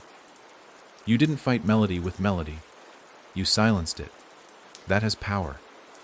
Ilin remembered the way the theater collapsed around her, the crowds shrieking as the word forget carved through the air like a blade. I thought I was done, she said. Lucille looked away. You almost are, but one thing remains. What? Lucille turned back. Me. Ilin shook her head. You're not part of them. You're my sister. I looked for you. And every time you found me, Lucille interrupted, you found a version of me they had touched. A reflection. A note in their song. Even now, she held out her arms. Her skin shimmered. For a moment, Ilin saw lines running under Lucille's skin, like music notes burned into nerves, a lullaby encoded in bone. They used me as a template. A chorus. I was the first voice they twisted. Ilin's heart dropped. But you're real. You're still you. I am, Lucille said softly, but I've been holding this inside for too long. I can't walk in the real world anymore without dragging the melody behind me. If I leave this place, I bring the hollow ones with me. Ilin's voice broke. Then don't leave. I can't stay either, Lucille said. This place forgets. And I'm starting to forget with it. I've been here too long, holding on just to wait for you. I couldn't let go until I knew you were free. Ilin's eyes stung. But I'm not. Not if you're still stuck. Lucille smiled again. It was bittersweet. There's one thing you can do. Anything. Lucille reached into the nothing and pulled out a shape, a name tag. Blank, just like the one Ilan had worn. But this time, there was no pen, no songs, no verses, just a name. Lucille said, "Give me one I've never had before. One that isn't connected to any memory. Not yours, not theirs. A name no one has ever spoken." Elin stared at the tag. "A name that can't be echoed," Lucille said. "That's how we sever the last thread." Elin thought. She thought of nonsense words, of syllables never used, of sounds that didn't roll naturally off the tongue. And then, she whispered something. A name made up of breath and shape and silence. A name that wasn't a name at all. Lucille took the tag, pressed it to her chest. For a heartbeat, the space brightened, and then she vanished. No sound, no flash, no final smile, just gone. Elin was alone, but the silence felt different now. Not hollow, not broken, just clean. And in that moment, Elin knew it was finally over. Elin, or whoever she was now, awoke lying in a hospital bed with a white ceiling above her, and no memory of how she'd gotten there. There were no machines beeping, no nurses bustling around, just silence, soft and sterile. Her skin prickled with the sense that something had shifted, not just in her, but outside her. She didn't feel reborn. She felt erased. Like a piece of paper that had been crumpled, smoothed out, and placed back into a drawer with no writing left on it. The IV in her arm was empty. No fluid dripped. No label marked the bag. She pulled the needle out carefully, sat up, and took stock of herself. Her body was whole. Her limbs worked. Her breath came easy. But when she looked at the chart at the foot of her bed, the patient name field was blank. Diagnosis blank. Admission time blank. Only the date was filled in. Today. She slid her legs to the side of the bed and stood, the linoleum cool beneath her feet. The hallway outside was empty. Lights flickered in perfect rhythm. Too perfect, like they were blinking in time with something she couldn't hear. She moved slowly, each footstep echoing longer than it should. A nurse passed her without seeing her. Not out of rudeness, but as if she truly didn't register Ilan's presence at all. The woman's face was pale, her eyes glassy. She held a clipboard and whispered something to herself. Over and over again. I know it was, it had a name. The nurse turned a corner and vanished. Elin followed signs to the main lobby, though the arrows pointed in contradictory directions. Some were upside down. Others led to bricked-over walls. She ignored them and trusted her instinct, or perhaps what little of it remained. The lobby was mostly empty. A receptionist sat behind the desk, staring at a screen that glitched every few seconds, distorting her reflection. Elin approached slowly. The woman looked up. Her eyes were red, not from crying, but from straining, like she'd spent hours trying to remember something just out of reach. "Can I help you?" she asked, voice thin. Elin hesitated. "I don't know." The woman frowned. "You don't know if you need help. I don't know if I belong here." The receptionist blinked slowly. "What's your name?" Elin opened her mouth. Nothing came out. Not Claire, not Elin, not the strange syllable she'd given Lucille. Just nothing. The receptionist nodded, almost sadly. It's been happening all week. People forgetting their names. Or remembering names that don't belong to them. Entire files wiped clean. Like someone's pulled the thread loose. Ilan's blood ran cold. "You're saying it's not just me?" The woman tapped a stack of papers beside her. 7 patients checked in this morning with no identity. 2 walked in knowing who they were, and lost it before we could admit them. "Do you remember your name?" Elin asked quietly. The woman paused. "Yes, I think I do." "Say it." The woman opened her mouth, then closed it. She tried again. Her lips trembled. I did know it. I swear I did." Elin leaned in. "You're forgetting things. Not just people. Not just names. Foundations." The receptionist looked terrified now. "What does that mean?" Elin turned slowly toward the exit. "It means I didn't end the song. I changed the key. Outside, the town looked wrong. Not broken. Not destroyed. Off. Street signs had too few letters. Stores had logos but no names. She passed a cafe she'd never been to but remembered clearly. Except now, it had no door. People sat inside drinking coffee, laughing, and none of them noticed. A man stood on a corner with a baby stroller, looking down in confusion. There was a baby, he whispered. I swear, there was. Elin backed away. A newsstand displayed newspapers with blank headlines. A radio inside a nearby car buzzed static over a broken lullaby melody. Something was unraveling, and it was her fault. She had silenced the hollow ones, yes, but the act of forgetting had spread, like a disease. Not contagious through blood or breath, but through memory, through the act of not remembering. The fragments had been burned out of her, out of Lucille, out of the theater, but the silence hadn't stopped. It had grown hungry. She saw a child on a park bench drawing with chalk. The colors were vivid, the picture clear, a tall tree with long, reaching roots and a door at its base. The hollow tree. She knelt beside him. Where did you see that? The child looked at her. I don't know. I just knew it. Elin swallowed. What's your name? The boy hesitated. I used to have one. She stood and turned in a slow circle. The people in the park were beginning to blur. Not fade, but simplify. Their clothes losing texture. Their voices flattening. Even the shadows beneath them shrank. Reality itself was smoothing out, like a song being overwritten.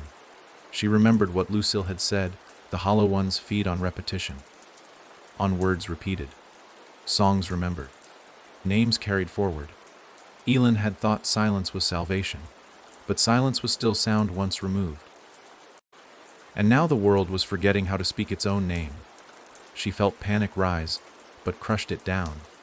There had to be a way to tether reality again, to anchor it with something new. Not a name, not a memory, but something deeper. Truth. She pulled out the old name tag, the one she'd written Elin on. The ink was gone. She traced the edges of the tag, and an idea sparked. Not a name, a story. If she couldn't preserve herself in memory, maybe she could preserve herself in myth. Stories were harder to forget. They slipped between facts and names, embedding themselves where repetition failed. They morphed and lived in whispers and warnings and dreams. She would become a story, not Claire, not Elin, but the girl who sang the wrong ending, the girl who silenced the dark and made the world forget. And if she could tell it enough times, if she could plant it in others, it might be enough to stop the decay, to hold the world together, at least for a little while. Elin stepped onto the nearest bus and told the driver she had no destination. He didn't blink. Then let the road choose, he said, closing the door behind her. She found a seat by the window and pulled a notebook from her coat pocket. A blank page. She placed her pen down and began to write. There was once a girl with no name, but she had a song. The bus rode through empty towns that had forgotten how to speak. Billboards stood blank, storefronts bore symbols but no meaning, and the road signs had turned to gibberish. Scrambled letters, flickers of forgotten languages, or nothing at all. The only thing that seemed consistent was the feeling that something was chasing her. Not physically, not yet, but Elin. No, the girl with no name, could feel it growing behind her. A pressure in the air, a tightening of the fabric around her story. As if the world had realized it was slipping into silence and was beginning to fight back. Not gently, not kindly, but with force. And that force had a face. It began the night she got off the bus in a nameless town at the edge of a wide, still lake. The driver didn't speak when she disembarked, just tipped his hat and drove off into the fog. She walked the crumbling sidewalk until she found a shuttered diner with a broken neon light. It buzzed, casting fractured letters on the wet street below, ORCND. Inside, the booths were empty. A jukebox played static. A waitress stood behind the counter, motionless, eyes wide, her name tag a rusted blank. The girl with no name sat down and opened her notebook, ready to write the next part of the story. She wasn't sure who would read it, but she felt the pressure in her chest lessen every time she filled a page. Like every word she wrote stitched another corner of the world back together. She'd only written a few lines when the door creaked open. Two men stepped inside. No, not men. Not entirely. They wore dark coats too long for their legs, and hats pulled low, shadowing their faces. Their clothes were from no era she could name. Blended pieces of suits, military garb, funeral attire. Each of them wore a strip of parchment pinned to their lapel. Not a name tag. A list of names. She couldn't read them, but she felt them. Every name was a memory once forgotten, now reclaimed. The weight of each letter pressed into the air like a stone. The waitress didn't move. The jukebox stopped. The girl with no name didn't breathe. One of the figures turned its head toward her, slow, mechanical. She caught a glimpse beneath the brim of his hat, eyes like mirrors, reflecting not her face, but her story, her memories, her regrets, her songs. "Don't run," the taller one said. His voice was flat, but echoed with a dozen others, overlapping and out of sync. "You've already been remembered." The girl stood. "I'm not yours," she said. "I don't belong to any of you." "You don't have to," the shorter one replied. "You only need to be recalled." They took a step forward in unison. The air shifted. The silence in the room crumpled like paper. The waitress twitched, her mouth opening like a puppet's, whispering a name she didn't know. The walls bent inward, warping toward the center. And the notebook in the girl's hand grew heavier, as if its contents had become dangerous. "You're trying to forget," the tall one said, "but forgetting is death. We are the remembrance men. We bring it back." "I didn't kill the song," she said. "I ended the cycle." "No," the shorter one said. "You paused it. But silence spreads. Silence corrupts. You made a breach where melody used to live." The girl backed toward the kitchen doors. The smell of burnt coffee and old oil filled her nose. "I can write a new story," she said.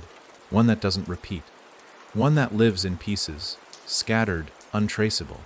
"That's not how memory works," they answered, speaking together now. "It fights to return. It claws its way through time. It will not let you go." She pushed through the swinging doors and ran. Back exit. Into the alley. Darkness greeted her like an old friend, and her legs pounded against cracked concrete as the wind howled behind her, filled with names she thought she'd buried. Claire, Elin. Every version of herself the hollow ones had touched.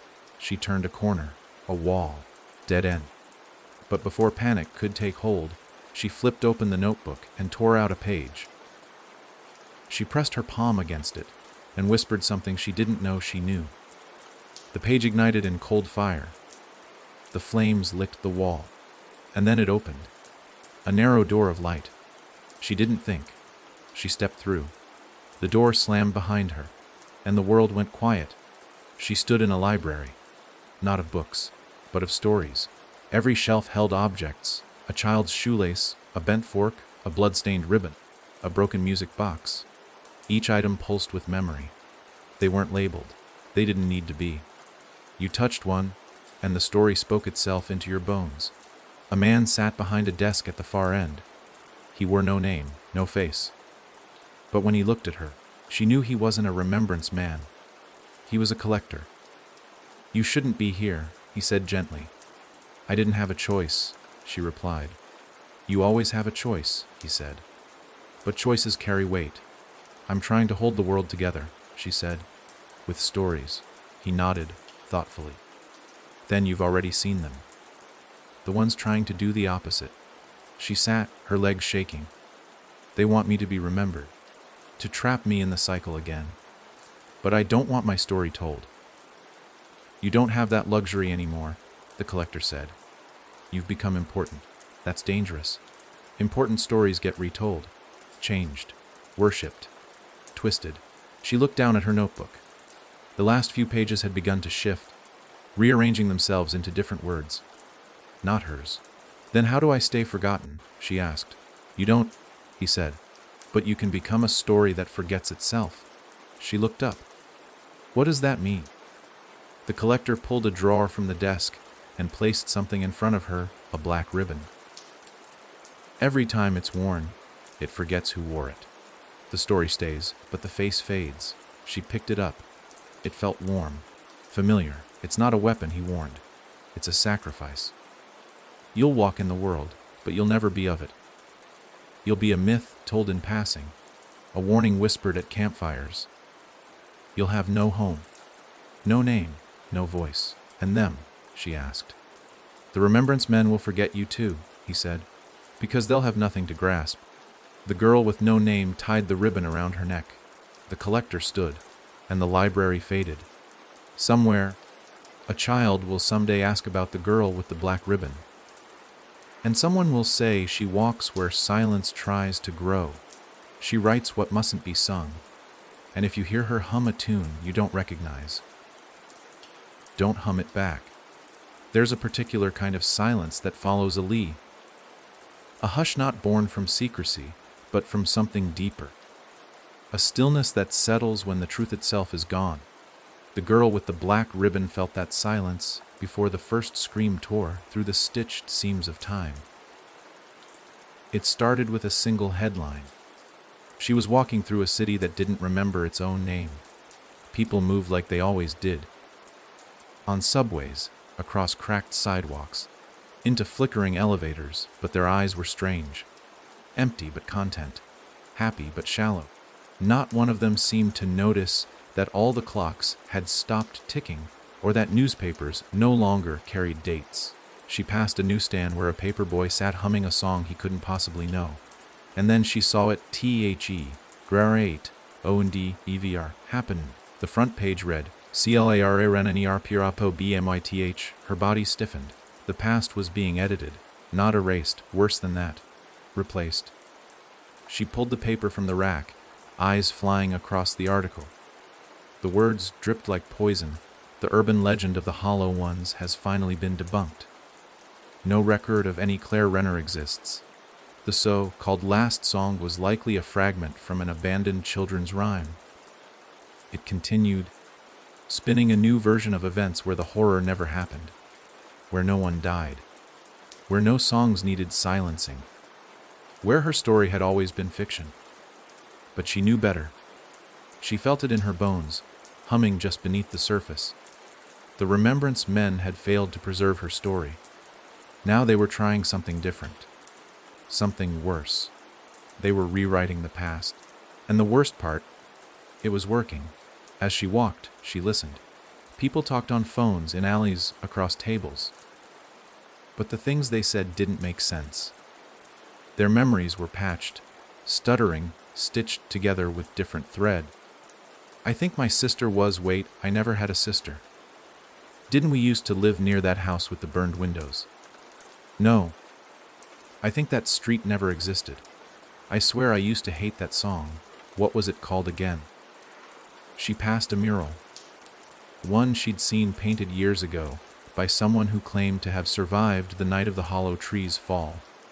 It used to show a girl in a hospital gown, a candle in her hand, eyes wide with the weight of knowing. Now, the same mural showed a girl skipping rope, smiling. The tree was gone. The candle was gone. The terror replaced with comfort. The air around her bent, rippling like heat on asphalt. A rift opened in the sky, just a shimmer, and from it, they came. The remembrance men, 4 of them now, their hats taller, their coats darker, their names longer, their parchments now etched with eras instead of individuals. They were archiving time, and overwriting it. One of them reached toward a building. His hand passed through the brick, and when it withdrew, the wall had changed. It was cleaner, newer. The fire escape vanished. The graffiti, once a desperate message reading "Do on it, oh I see," was now an advertisement for soda. The girl with the black ribbon didn't run. She reached into her coat and pulled the notebook. It looked old now, frayed at the corners. The last few pages fluttered in the wind, unwritten. She found a blank space and pressed her palm against it, and whispered, "Take me to the truth." The page grew hot, then cold, and the world inverted. She was no longer in the city. She stood in a classroom, desks, a chalkboard, fluorescent lights buzzing overhead. Outside the window, children laughed at recess. A small version of herself sat in the second row. Claire. Ellen. Whoever she had once been. She was humming. A girl next to her whispered, "Where did you learn that song?" Claire shrugged. "I just know it." This memory, this moment, was one of the first times the lullaby had been passed along. A spark, long before the fire. The girl with the black ribbon stepped closer. The memory didn't see her. But something else did. In the back of the classroom, behind the globe and the dusty art supplies, a shape moved. Another remembrance man. Younger, half-formed. Still learning. He reached toward the chalkboard and began to write over the lesson with long, looping letters ACLENCE ASAAGFT. She ran forward and grabbed the chalk. The classroom froze. Time buckled. She turned and pressed her notebook to the board, forcing the pages to absorb the truth before it could be replaced. The chalk melted. The man hissed and withdrew, his outline flickering. "You're trespassing," he said, voice warping. "This isn't yours to change," she answered. "Truth is ownership," he spat. "And no one remembers yours. They will." She scrawled a symbol on the last page, a jagged, simple mark. A musical note bent sideways. A glyph never written before. It shimmered with something stronger than memory. Intention. Time bent, and she was back. In the city, the mural had changed again. Not to what it once was, but something new. The girl was there, still with the candle. But this time, she wore a black ribbon, and instead of fear, her face held defiance. A man walked past the mural and paused. "I remember her," he murmured. "I don't know how, but I do." She turned. Others were stopping too, looking, pausing, remembering things they'd never been told. And far above, in the sky, one of the remembrance men screamed. Not aloud, but in fury, because the girl with no name had done something worse than being remembered. She had created new memory, a version of the past they couldn't touch, one born of story, not repetition, and it was spreading. The dreams began quietly, a flicker behind the eyelids, a tune caught in the back of the throat upon waking. At first, no one noticed. A few people forgot their grocery lists. A child stared too long at a spinning mobile. A mother rocked her infant, whispering a lullaby she swore she'd never learned. But it was the same song, the same melody, returning like a bloodstain rising through washed sheets. The girl with the black ribbon felt it first in her bones. She had fallen asleep beneath a weeping willow, her notebook clutched to her chest, the symbol she'd drawn still glowing faintly on its page. It had been days, maybe weeks, since she'd let herself sleep properly. Even in the silence, something always pulled at her edges. But this time, she'd felt safe. And then the dream had started. It wasn't hers, not entirely. She knew that the moment she opened her eyes inside it. The colors were wrong, muted, graying at the corners. The sky didn't move. No wind stirred the grass. It was a replica of a memory she couldn't remember living, laid out like a trap. She stood in a child's bedroom. Soft light glowed through lace curtains. Toys littered the floor in neat little rows. A mobile hung above a white crib, turning slowly. And from the hallway came the song. Faint, off-key, sung in a voice she hadn't heard in decades but recognized instantly. Her mother's voice. She was humming the lullaby. The original one. Before the song became cursed. Before the hollow ones twisted it. Before silence became salvation. Her throat tightened. She hadn't heard her mother's voice since that night. The night the house burned. The night the lullaby carved itself into her sister's veins, into her own dreams, into the town that no longer remembered it. But here it was. She moved slowly down the hallway, the shadows growing longer, stretching like reaching hands. The walls pulsed like flesh. The tune echoed through the air, and with each note, a new truth attempted to rewrite itself into her bones. A soft voice whispered beside her ear. Though no one was there, it was always just a song. There was no house, no sister, no tree. She didn't answer, not aloud, but her feet moved faster. At the end of the hall, the nursery door stood ajar. A warm light spilled out, golden and flickering like candlelight. She pushed it open. Her mother sat in a rocking chair, cradling nothing. Not a doll, not a child, just absence. And yet she rocked, and she hummed, and she smiled. The girl with the black ribbon stepped inside. "Mama," she whispered. Her mother looked up, and it was her but not her. A facsimile, a reconstructed memory. Her face was too smooth, her eyes too dark, her smile stretched just a little too wide.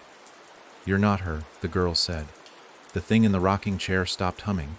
Its face began to glitch. Skin flickered. Bones shifted. And then the lullaby began again. But not from the mother. From the mobile. It spun faster now, the colors blurring into gray. The shadows on the wall rippled. The crib began to hum. And from beneath the mobile, they rose. Tiny at first, infant silhouettes of the Remembrance Men. Their coats too big for their bodies, their parchment already growing across their chests like tumors. They opened their mouths and sang. Not the melody, not the words, but the intention, the dream of memory. They were infecting the mind. They weren't just rewriting the past anymore. They were rewriting the source, the dreams from which memory was born. The girl backed toward the door, but it had vanished, replaced by another hallway, longer, narrower, filled with mirrors. Each mirror showed her at a different age, a different version, a different story. Some looked back with recognition, others with horror. One turned her head in shame. Then the Remembrance Men stepped from the reflections. They no longer needed the real world. They had found a way into dreams. "Let me go," she said. "You never left," one said. "This isn't real," she answered. "Then why are you afraid?" She turned and ran. The hallways twisted. Time reversed. Memories slammed against her from all sides. Her sister's scream. The smell of burning wax. Her mother's voice whispering just a lullaby. "Baby girl, nothing more." She fell. And when she landed, the world broke. She stood in her childhood living room. It was the night of the fire. She saw her younger self holding the candle. Lucille across the room, her eyes glazed. Their mother in the kitchen, humming. And then silence. The moment before everything changed. The original moment. The first breach. She was watching a memory she had never seen from the outside. And now, so were they. The Remembrance Men stood beside her, observing. "This is where it began," one said. "We were born in this breath." "Stop watching," she growled. "You brought us here," another replied. "When you burned the theater, when you silenced the audience, you created a vacuum, and dreams fill the vacuum," she whispered. They smiled. She turned to her younger self. The child still held the candle, still stood on the cusp. She ran forward, reaching through the memory, and took the candle from her younger self's hand. The world buckled. The Remembrance Men screamed. "You can't touch the origin!" one howled. But she held the candle tight, and for the first time in her life, awake or asleep, she did what no one had ever dared. She blew the candle out. Darkness swallowed the dream, and she awoke, gasping, heart pounding. The ribbon burned against her throat. She sat upright beneath the willow. All around her, the wind had stilled. Children no longer hummed. The sky no longer pulsed, and the dream had forgotten the song. But she knew it wasn't over. They would try again, because the Remembrance Men didn't rest. They couldn't. As long as someone remembered, they had a foothold. There's a place where forgotten things go to die, but they don't always stay dead. The girl with the black ribbon stood at the edge of it now, in the wastelands beyond the last-named town, where signs had long since rusted and no map dared mark the land. Here, the wind didn't blow. The sun didn't rise or fall. The sky was a pale smear, and the earth cracked underfoot like old paint. She had followed a thread of silence across cities, through dreams, into the gaps between thoughts and truths, and it had led her here, to the memory vault. It wasn't built, it wasn't carved, it simply was like a scab the world couldn't stop picking at. A deep spiral staircase plunged into the earth, framed by monoliths with unreadable glyphs. They pulsed faintly, as though remembering how to glow. From the top of the staircase, she could already smell the mildew of things left behind. Books never finished, names never spoken, promises made and abandoned. She didn't hesitate. The girl descended, her notebook clutched tight. The black ribbon whispering warnings she couldn't quite understand. With each step, the world behind her folded in on itself. There was no going back now. The walls of the vault were lined with shelves, not with books, but with objects. Small, strange, forgotten things.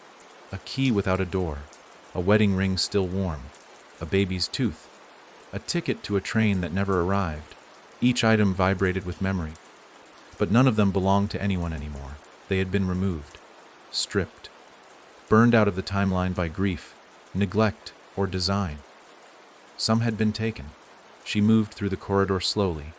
As she passed each object, a voice whispered its story in her ear, not in words, but in feeling. A girl left at a station, a man who lost his name in a flood, a mother whose lullaby was stolen in a fire. So many voices, and in the middle of them all, hers, but not hers now. Another version. She found it in a glass case, a wax figure, perfectly preserved, wearing a white hospital gown. The skin was cracked in places, as if it had tried to smile too often. The eyes were closed, the lips slightly parted.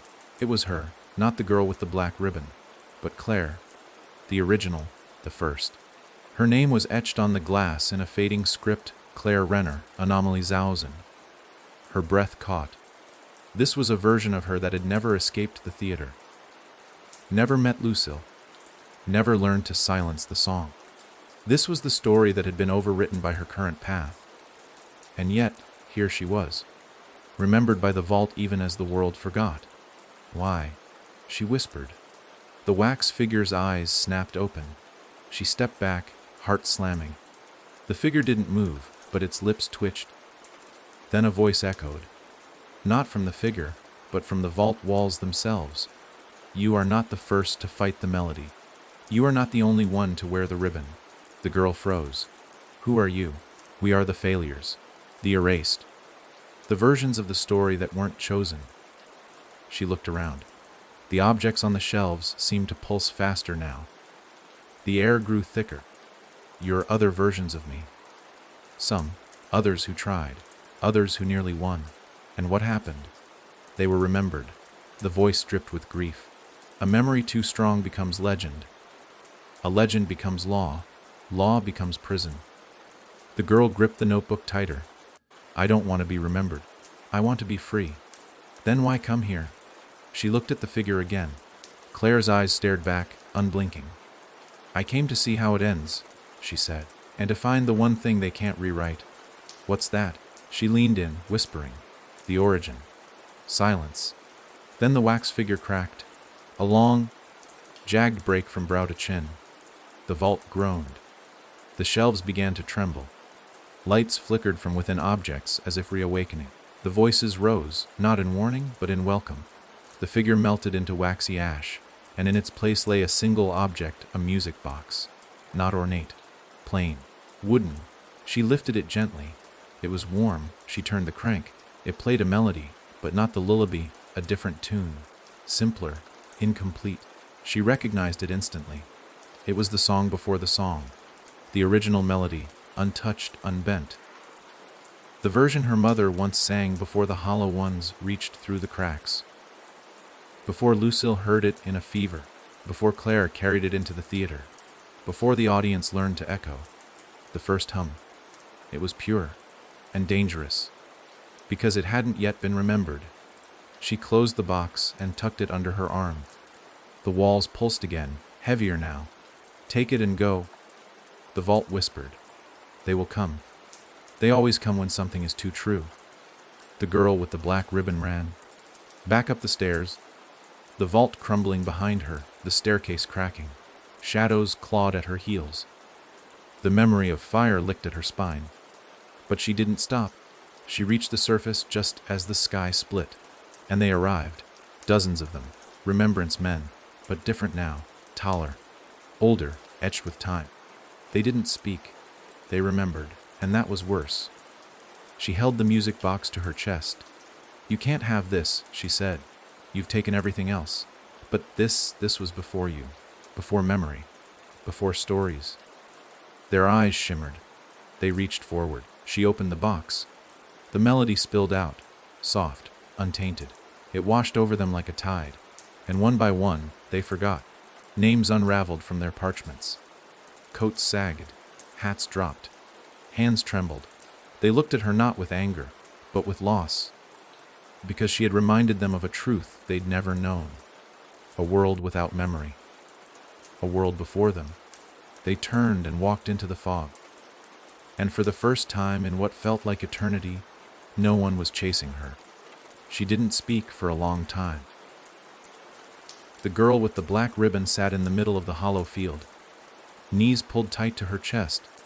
The music box nestled between her fingers like a wound she wasn't ready to reopen. The wind moved gently now, not the kind that howled with stories, but the kind that carried dust and endings. The remembrance men were gone, at least for now. The vault had collapsed behind her, sealing away the discarded pieces of time, but the song still played in her head, even with the lid closed. That tune, that pure, untouched melody, it had no curse, no echo. It was something before memory, and that's what made it terrifying. Because once it was heard, truly heard, it would be remembered, and that meant it would begin again. She stared at the wooden box. There was no inscription, no ornament, just a dull warmth pulsing from it, like a heartbeat. It hadn't been crafted. It had been found. Or perhaps it had always been. A relic of a time before stories knew how to shape the world. She thought about burning it. But even that wouldn't be simple. You couldn't burn something that existed outside memory. Fire might destroy its shape, but not its presence. It would linger, unfinished, and worse, curious. People would begin to imagine it, fill in the gaps, make up versions, and in their guessing, they'd make it real again. The field around her began to shift. The world was watching. Not with eyes, but with breath, with tension. As if the fabric of everything had grown still in anticipation. Somewhere far off, a radio clicked on by itself. No voice came through, just silence. A silence that was waiting. She rose, brushing dust from her coat. The ribbon around her throat had darkened, no longer sleek, but frayed. It had carried her this far, anchored her across lives and stories. But she could feel it pulling tight now, not like a tether, but a noose. Too many versions of her had worn it, and soon it would try to define her. That was the danger. Surviving your own story too long meant becoming known. And becoming a name again. And the moment the world had a word for what you were, it would remember you whether you wanted it to or not. She needed to decide. Play the tune, and let the world hear a version of the story that had never been told. One that might bloom clean. Or destroy it. Erase the last note before it could ever be written. She walked toward the center of the field. At its heart stood a lone structure, half ruined, bent with time, but unmistakable. The hollow tree. It had reappeared. Not in the town where it once grew, but here, in this abandoned field, like an echo that couldn't find a home.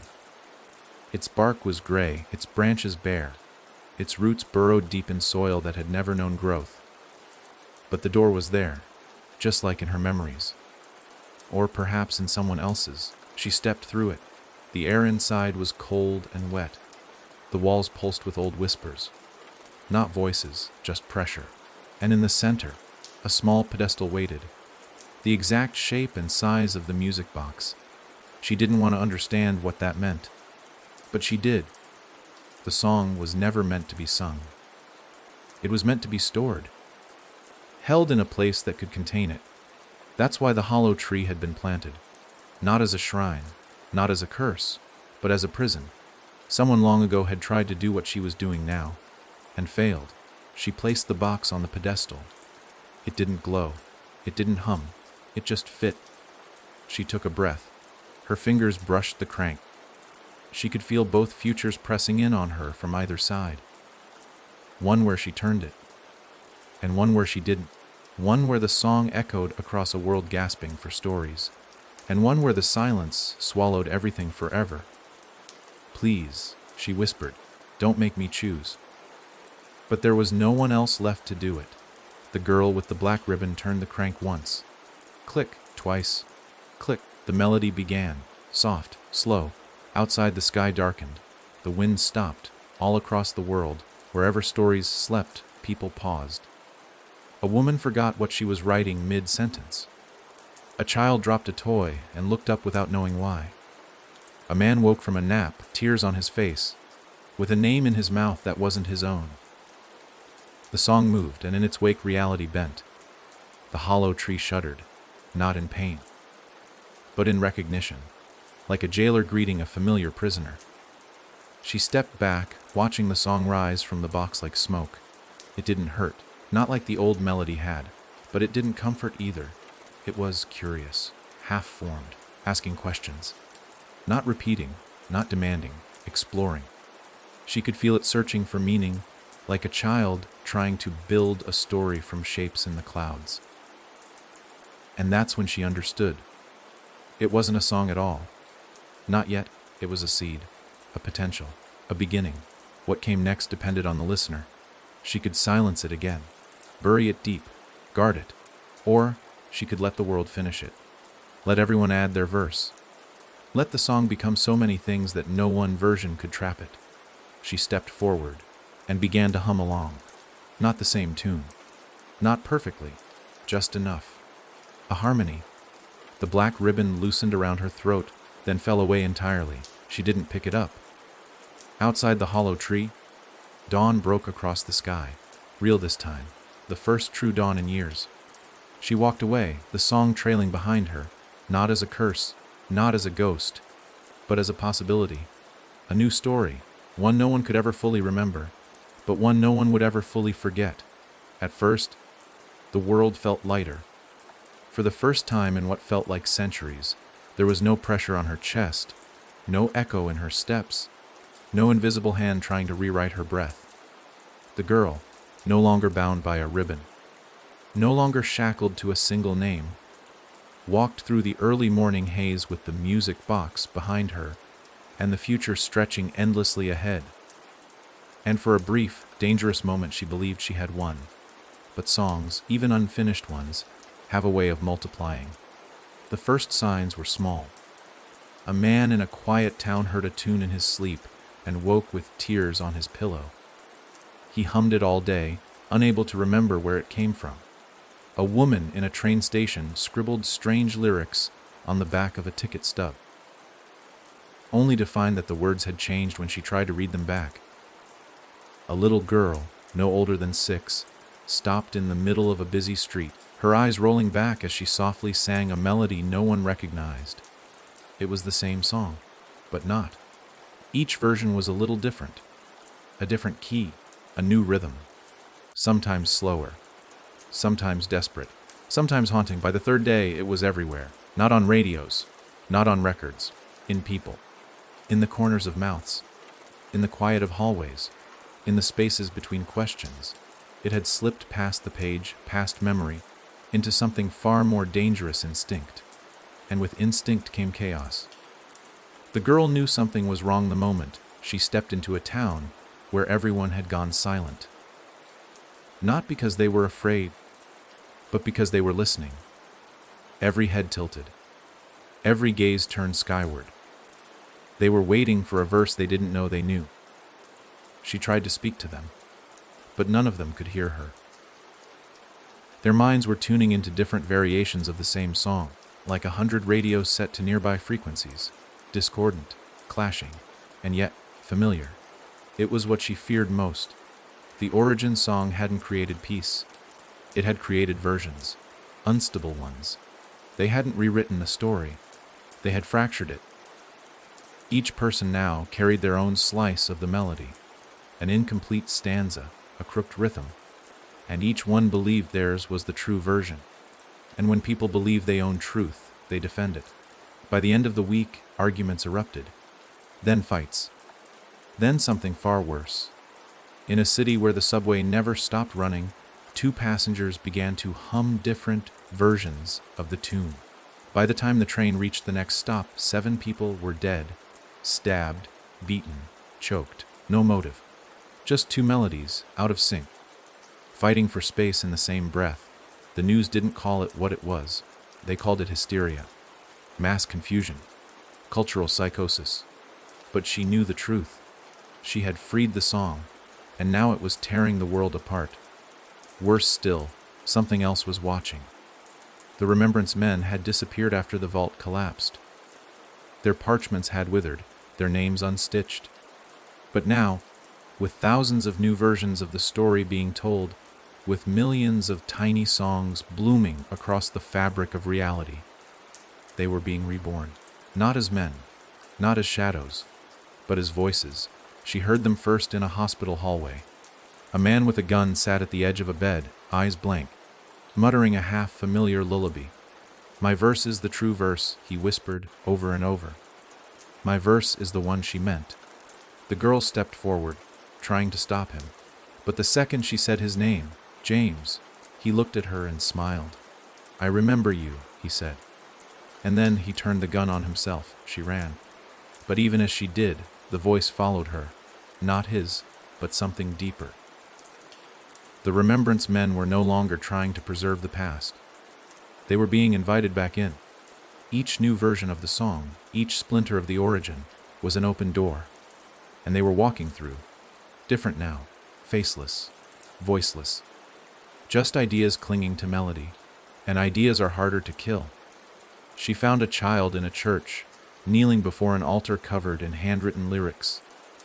None of them matched, but the child's mouth was sewn shut. She tried to pull the stitches free, only to realize they weren't thread, they were notation. Tiny musical bars inked into the flesh. The child had been silenced, not to stop him, but to preserve his version. Because someone somewhere had decided his verse was the only one that mattered. The girl stumbled back. She was watching her worst fear unfold, a world not united by memory, but divided by song. There was still time to stop it. But she would need to go back, farther than before. Not just to the memory vault. Not just to the theater. She would have to find the first listener, not the first singer. The one who heard the melody and chose to believe in it. The one who gave it meaning. She didn't know who that was. Or what, but she knew where it began. The town where no one sang anymore. The place where silence first fell. The place she had once called home. She turned north, toward the ashes. Toward the town that used to be called Hollow Glen. As she walked, 1,000 different versions of the same song drifted through the wind. None of them matched. None of them were hers. But all of them knew her name. The road to Hollow Glen didn't exist anymore. Not on any map, not in memory, not even in rumor. The towns nearby had forgotten it long ago.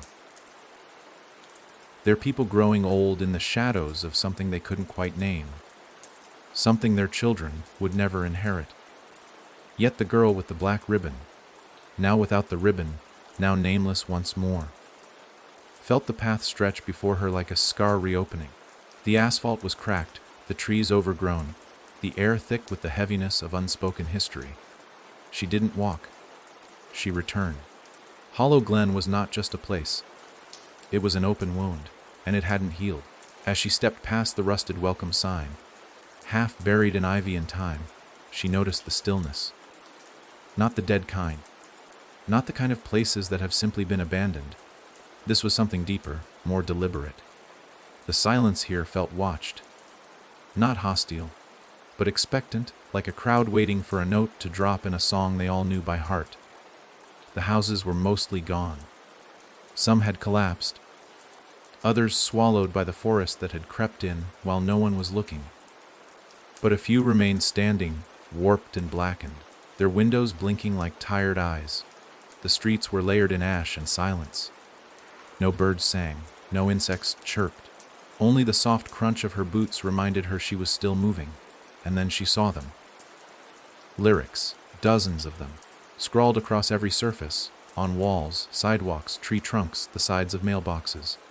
Hundreds of verses, thousands of lines, none repeated. All handwritten in different pens, chalk, soot, even blood. Each line was a fragment of the song, a whisper of someone's version of the truth. She sang because the dark was listening. The candle never burned out, it just waited. Lucille never left the theater. She became it. The ribbon doesn't protect you. It chooses you. The song doesn't end. It hides. The girl's throat tightened. They were all wrong. But they were all close. Like trying to remember a dream after waking up, blurry at the edges but sharp enough to sting. As she stepped deeper into the center of town, she saw what remained of the old community theater. Or what used to be the theater. Now, it was something else entirely. The building had split open like a husk, its roof peeled back, its stage exposed to the sky. Vines crawled up its scaffolding, draped in strips of parchment, and in the center, seated upon a crooked stool, was a figure. It sang, but not loudly, not beautifully. It was crooning, not to perform, but to gather.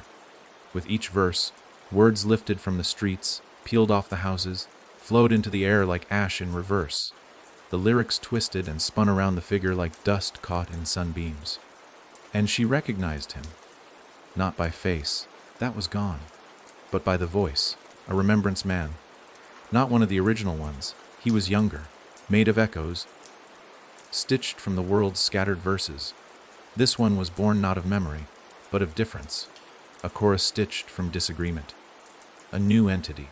He looked up, eyes like empty paper. "I've been waiting," he said. She didn't answer. "Not yet."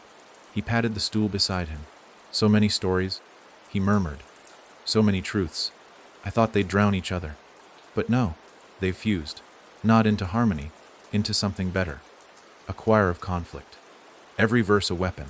Every variation a thread." He held up a sheet of music. It shimmered, shifting with each breath. "The final chorus," he said. "It writes itself." "You don't understand it," she whispered. "No," he agreed. "But neither do you.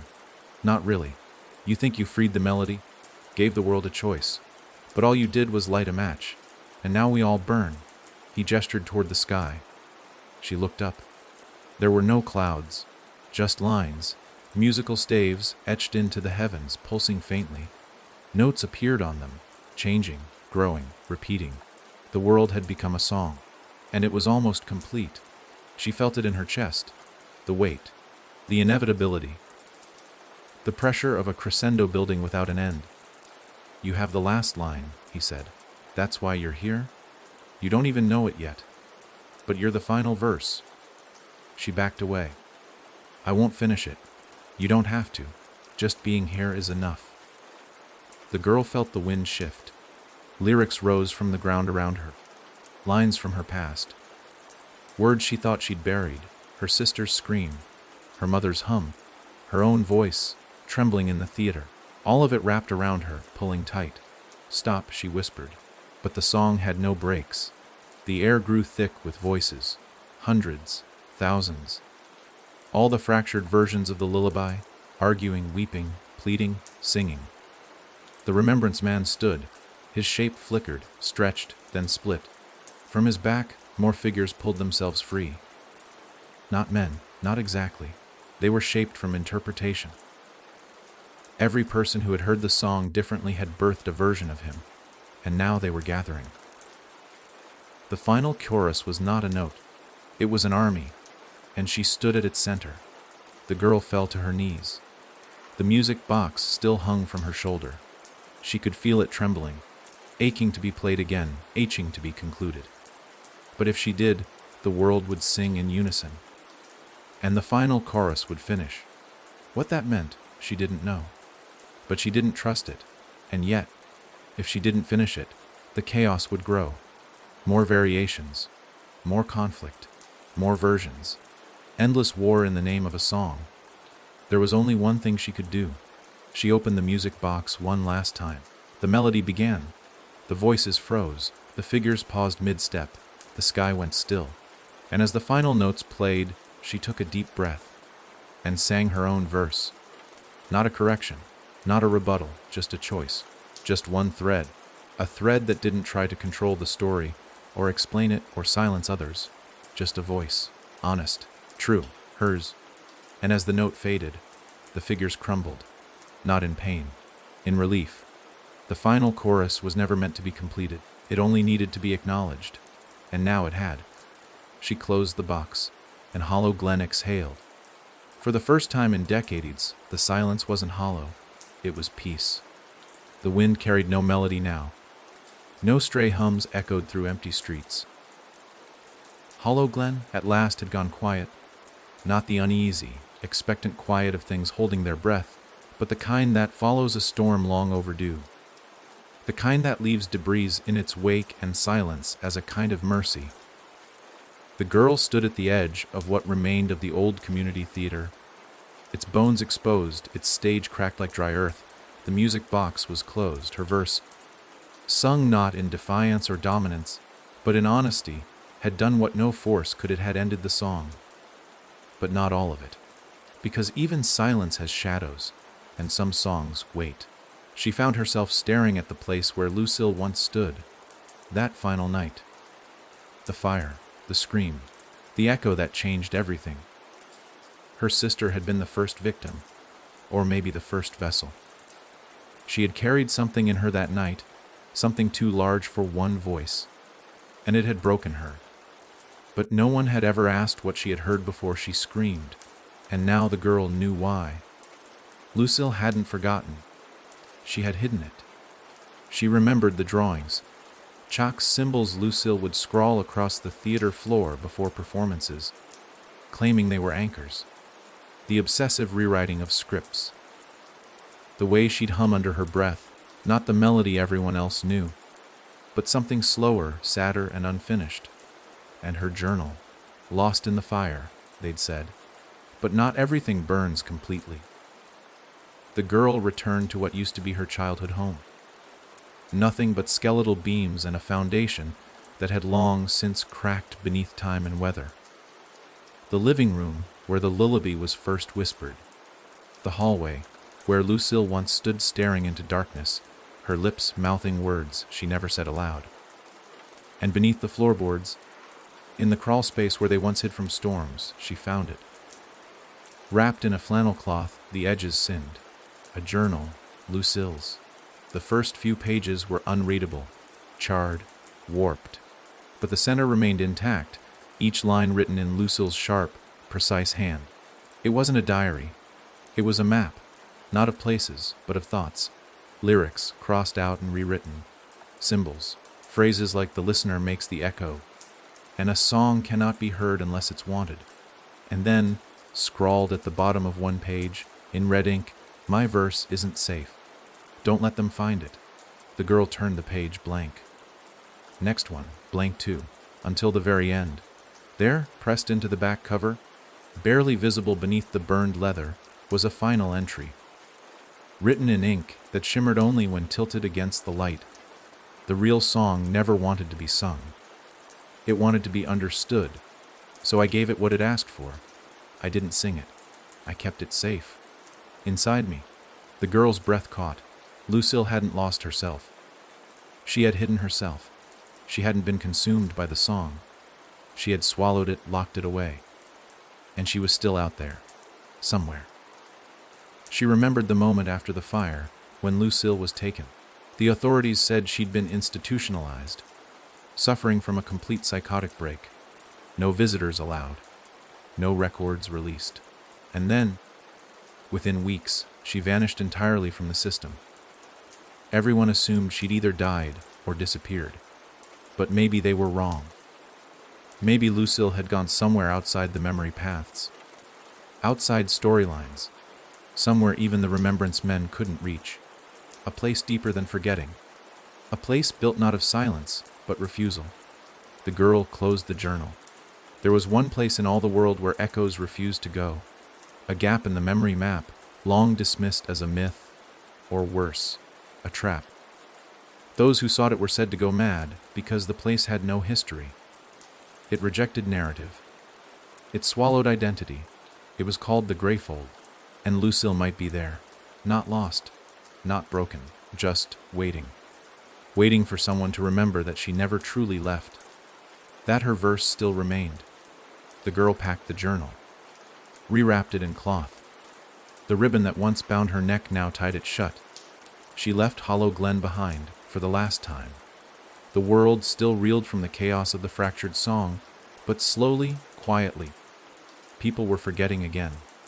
The final chorus had collapsed not with noise, but with understanding.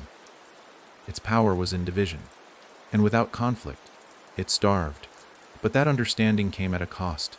The silence was thick now, not oppressive, but empty, like a stage awaiting its actors. The girl didn't know what she'd find in the Greyfold. Maybe Lucille was gone. Maybe she had dissolved into the melody long ago. Or maybe she was the last verse, the one never sung, the one that could explain the rest. She walked into the dusk, and behind her, the world, reluctantly, began to hum again. The Greyfold didn't appear on any map, but it didn't need to. The girl felt it long before she saw it, an absence of presence, a tear in the fabric of reality, where all other places pulled back in unease.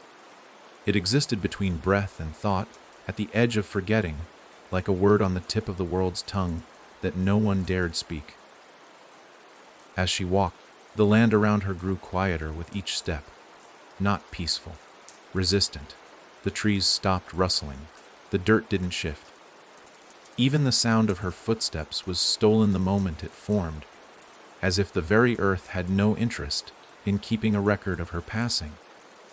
This was not a place where stories survived. It was where they came to die. The journal, Lucille's, hung like weight from her shoulder, the black ribbon wrapped tightly around it. The further she walked, the colder it became. Not in temperature, but in feeling. A numbness crawling across the edges of her thoughts, as if even her memories were being shaved thin by the atmosphere. She could feel it gnawing at her name, her face, the things she once believed unshakable. Here, identity wasn't just at risk. It was optional. The Greyfold began as a fog. Not a rolling mist, but a solid wall of ash-colored air, pulsing slightly with the suggestion of movement. Beyond it, nothing was visible. No sky, no path, no shape. Just absence. When she stepped through, the world disappeared behind her in an instant. There was no transition, no fade. Just gone. Inside the fold, there was no horizon. No color. The sky and ground were the same shade of muted gray. There were no shadows, no sound. Only the faint sensation of falling, though her feet remained on something solid. And then the voices began. Not loud, not cruel, but familiar. You're too late. Her mother's voice. From a night long buried, she was always stronger than you. Lucille's. Cold, flat. Not like she remembered. She clutched the journal tighter. The voices weren't real. The fold used memory like weapons, not to remind, but to strip. You're not her. You never were. Another voice. This one hers. But wrong, spoken with a cadence too even, too rehearsed. The Greyfold was a mirror, but not a clean one. It warped reflections. Bent memory. Created new truths from fragments. The girl slowed her steps, breath catching in her throat. What if Lucille had come here? What would be left of her now? What if she found her sister, and she no longer remembered being Lucille? What if she didn't remember her at all? Something moved in the distance. Not a person. A shimmer, like oil on glass. It slid across the landscape without touching it, circling slowly. Watching, she called out. No words came. Her voice fell dead in her throat. She moved forward. The shimmer moved too. It didn't approach. It retreated, always just ahead, leading her deeper into the blankness. She followed. For what felt like hours. Or minutes. Time didn't matter here. Eventually, the shimmer stopped, and the girl saw herself. Standing in the gray haze, same clothes, same face. Except the ribbon was still around her neck. Her expression was hollow. Eyes blank. Lips stitched shut with threads made of music notes. This version didn't speak. It only stared. A silent accusation. A reminder of what she once was. What she could still become. Then the copy raised a hand and pointed. Behind it, a door hung in the air.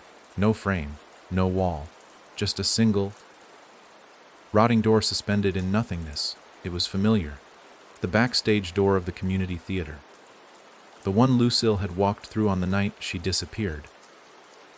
The girl stepped past her mute reflection, who vanished like smoke, and reached for the handle. Cold, she turned it. Inside was a room, dark, narrow, lit by a single overhead bulb that swung slightly despite the stillness. At the far end, a figure sat with her back to the door. Hair long, matted, shoulders slumped, and humming, not the lullaby, not the origin song, something new, something broken. The girl stepped forward, her voice finally returning. "Lucille?" The figure froze. Didn't turn, didn't speak, just froze. She stepped closer. "It's me." The figure twitched. Then slowly, stiffly, it turned. Lucille's eyes were hollowed, ringed in bruises of sleeplessness and memory decay. Her mouth moved, but no sound emerged. Her gaze flickered with recognition, then confusion, then fear. "You can't be here," she rasped. "They'll know." "Who?" Lucille's hands trembled. "The ones who listen. They live in the silence. They feed on forgotten songs. I held it in. I buried it in me. I became the vault. And they still found me." The girl rushed forward. "I'm here to bring you back. The world, it's breaking, Lucille. The versions. The verses. There's only one that hasn't been sung." Lucille shook her head violently. "Don't say it. Don't name it. If you give it shape, it learns how to echo." The bulb above them flickered. A new sound grew beneath them. A low harmony, distant but growing, like a choir rehearsing in another room. Lucille gripped her shoulders. "They've started rehearsing the last verse." The girl blinked. "What?" "The song is writing itself again. Through people. Through places. Through pain. I tried to stop it. I swallowed my verse so no one could hear it. But now it's trying to crawl back out." Lucille doubled over, coughing. From her lips, a single note slipped free. Clear. Beautiful. Unfinished. The grayfold shuddered. The walls split, light spilling in from cracks that hadn't been there before. "They're coming," Lucille whispered, and the girl finally saw them. Through the cracks in the grayfold, eyes watched. Thousands. No faces. Just ears and mouths, waiting to sing. The silence wasn't safe anymore. It was pregnant, and the verse inside Lucille had begun to kick. Lucille clutched her ribs like something was breaking through them from the inside. The note she'd coughed up hadn't vanished. It hovered mid-air, trembling, glowing faintly, humming with the thinnest, purest thread of melody. The girl stepped back, watching as the air in the room began to ripple around it. The single note pulsed like a heartbeat, and with every beat, the grayfold shivered. They had to leave. Now, but the room, the door they had entered through, was gone. In its place, only static fog, denser than before, rising up in columns around the sisters like walls made of breath held too long. Lucille's eyes flicked up to meet hers, and for a moment, she wasn't the frightened girl trapped in silence. For a moment, she was her again. The same sister who used to sing to the stars, scribble lyrics in the margins of textbooks, build stages from pillows and cardboard. The same Lucille who had walked into the theater that night and screamed a melody no one could forget. She opened her mouth not to sing, but to speak. "We can't go out the way you came." "Why not?" the girl asked, her fingers tightening around the journal wrapped in the old ribbon. "Because it is listening now," Lucille whispered, "and it doesn't want me to leave." The room darkened, but not with shadow.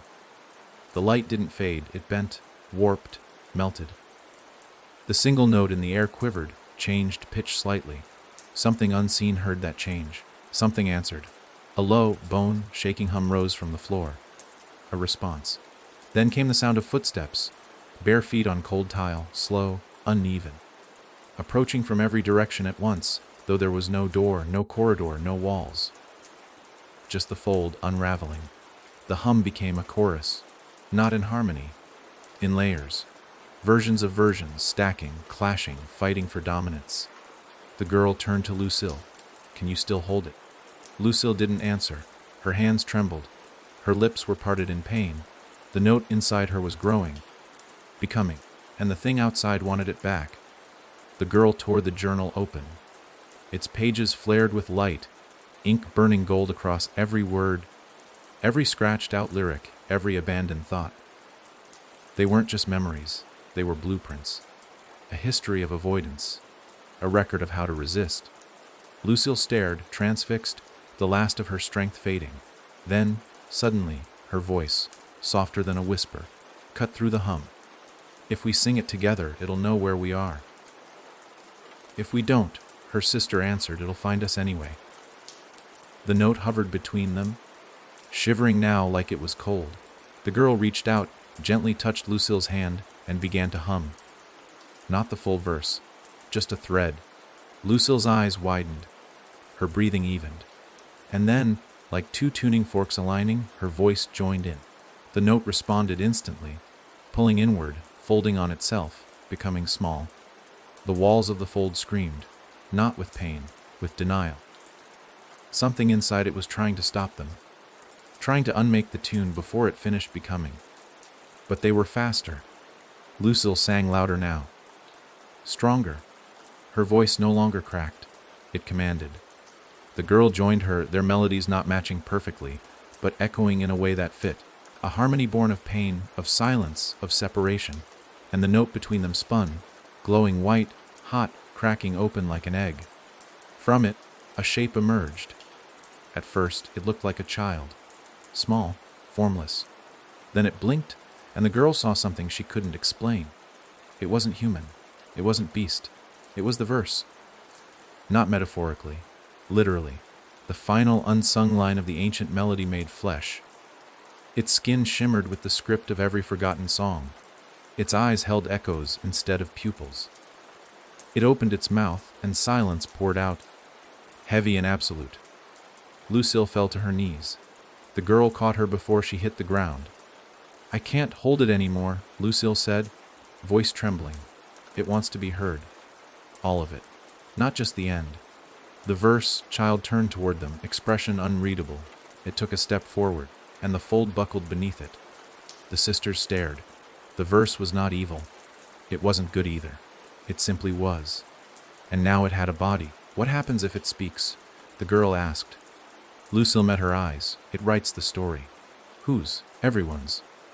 And that's when the girl knew what had to happen. They couldn't destroy the verse. That had never been the point. It had always been about choice. Letting a single narrative consume everything, or letting stories stay scattered, broken free. She turned to the verse. "Will you follow if we lead?" The verse tilted its head. Then it nodded. Somehow she understood it didn't want to be the story. It wanted to be carried, shared, not owned. Lucille stood, barely, leaning on her. Together, they opened the last page of the journal and wrote 3 final lines. They didn't rhyme. They didn't resolve. But they were theirs. As the last word dried, the gray fold cracked like glass. Light poured in. Not blinding. Warm. And the verse stepped into it. So did they. And the fold collapsed behind them, not in fury, but in relief. The world was still broken. The songs still scattered. But the last verse no longer hunted. It walked beside them now. They stepped from the ruin of the fold into morning. Not the pale, cold light of memory, but a golden hue thick with dust and dew, like the world had paused for breath and chosen this moment to inhale. The verse followed them small and wordless, each footstep causing the air around it to shimmer slightly, as though it walked just slightly out of sync with everything else. Birds stirred in trees. The wind returned, soft and unsure. Even time itself felt cautious, like it wasn't certain how to proceed now that something unspeakable had been set free. Not destroyed, not hidden, just acknowledged. Lucille didn't speak much. She was hollowed, but not broken. More like a bell that had finally rung its last note and found peace in the silence that followed. The girl held her hand, feeling the delicate pulse beneath the skin, aware that her sister's survival had come with a price.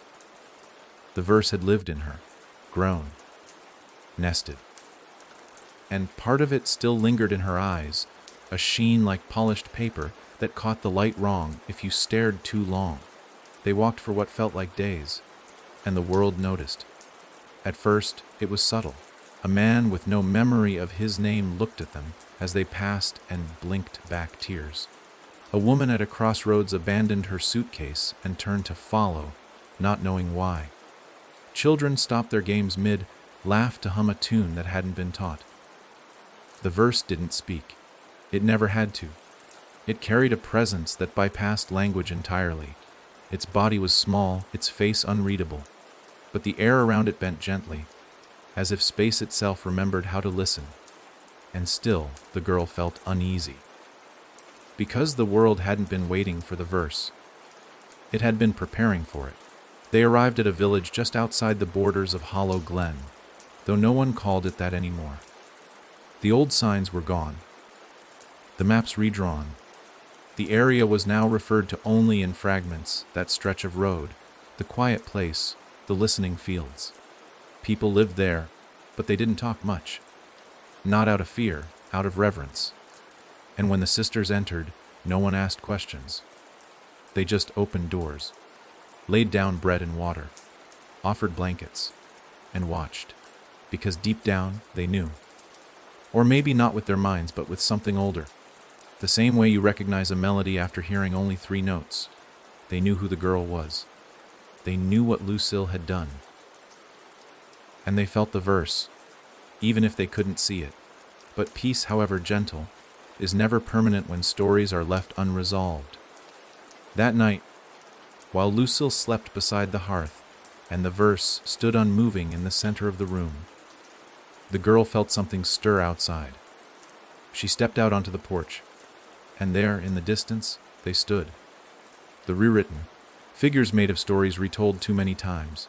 Men and women whose identities had been carved and twisted by versions not their own. Some had no mouths. Others had too many. Some bore eyes that blinked sideways. One had skin made entirely of parchment, words constantly shifting across its body. They weren't monstrous.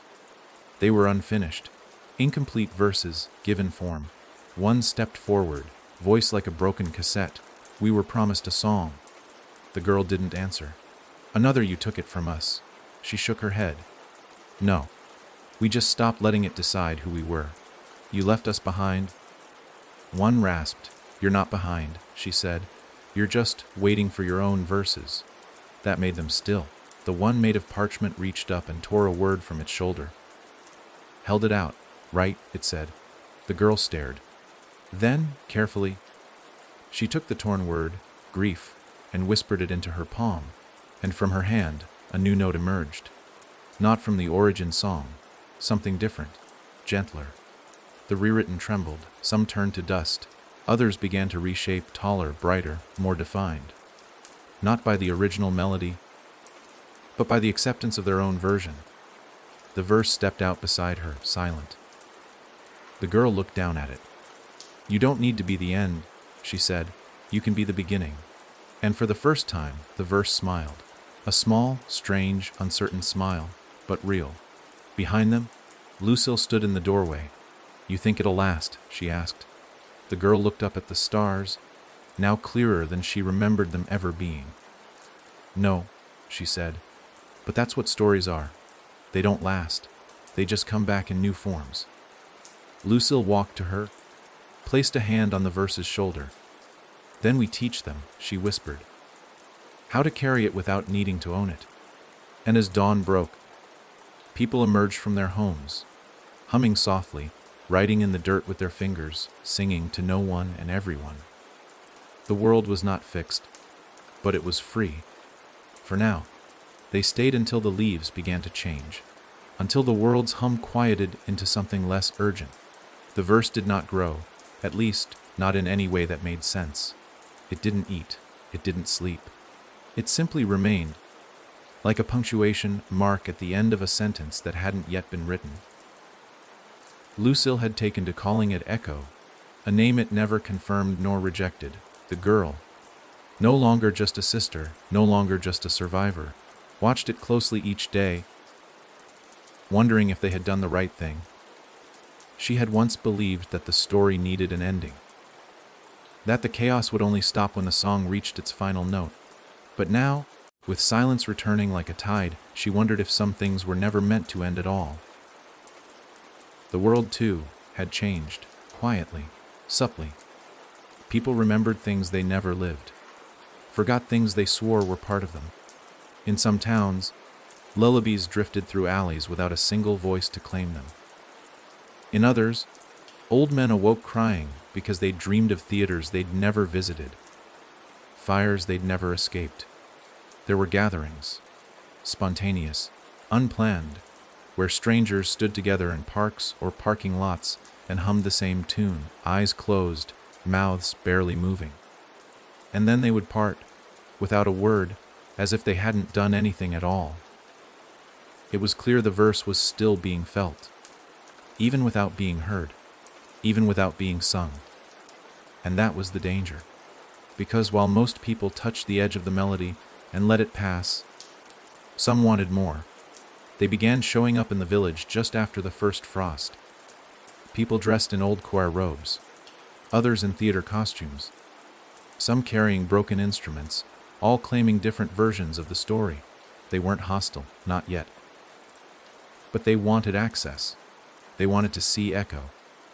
To complete the sacred refrain, as one of them had put it, they were followers, believers.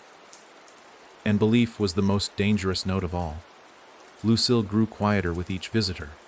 She had survived the song once already, carried it inside her like a wound that never closed. Now, seeing others try to shape it, bend it to their will, she felt the old fear rising again. The fear that if enough people wanted a version of the truth badly enough, they would make it real. The girl knew what they had to do.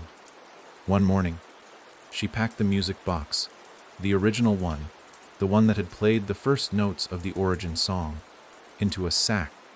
She wrapped it in the same flannel cloth as Lucille's journal, tied it with the black ribbon, and walked into the forest with Echo between them. Lucille followed, silent, the frost crunching beneath her boots. They didn't need to speak. They both knew where they were going. To the place where the story had once begun. The ruins of the theater were different now. Ivy covered most of the stone. Ash had settled into the cracks like ink. Yet something remained untouched in the center of the stage, an old circle of floorboards that hadn't aged a day. It was where Lucille had first screamed the song. It was where the silence had cracked open the world. Echo stepped into the circle, stared at them, waited. "I think it's asking us," the girl whispered. "Not for permission," Lucille said, "for direction." They had a choice. Let Echo go. Let the verse roam again, be picked up, corrupted, reborn through other mouths. Or bury it, truly. Finally, Lucille stepped forward, crouched beside Echo. "I carried you once," she said softly, "and I'll carry you again. But not here. Not like this." Echo looked up. There were no tears in its eyes, just reflection. Like its body was made of what others wanted from it. The girl opened the music box. No tune played. It had forgotten how. She placed it in the center of the stage. Echo stepped toward it, placed one small hand on its lid, and sang. Just one note. Not loud, not long, but true. Then it climbed inside the box, curled its small body inward, and Lucille closed the lid. The music box didn't lock. It didn't need to, because Echo had chosen stillness. The two sisters buried it beneath the stage, in the untouched circle of floorboards. No gravestone, no markers, just a memory carried in their chests, a final verse folded tight, and when they stood again, the wind didn't sing. It sighed, as if the world, too, had been holding its breath. They walked away without looking back. No one followed. The believers would come, of course, they always did, but they wouldn't find anything, not the verse, not the song. Just a silence too old to break, and in time, even that would fade. Back in the village, the children still hummed, but their songs were new. Small, clumsy melodies about stars and rivers and growing up, songs that didn't echo, and that, the girl thought, was enough. Lucille looked at her one evening, by the fire. Do you think it'll ever come back? The girl considered this for a long time. I think stories like that don't come back, she said. They just sleep inside people. Until someone gives them a reason to wake up. Lucille nodded. Then smiled. Let's never give it one. And for the first time in years, the girl with the black ribbon, and the sister who once sang the world open, slept without dreams. Not because they had forgotten, but because they had chosen to remember, without needing to sing.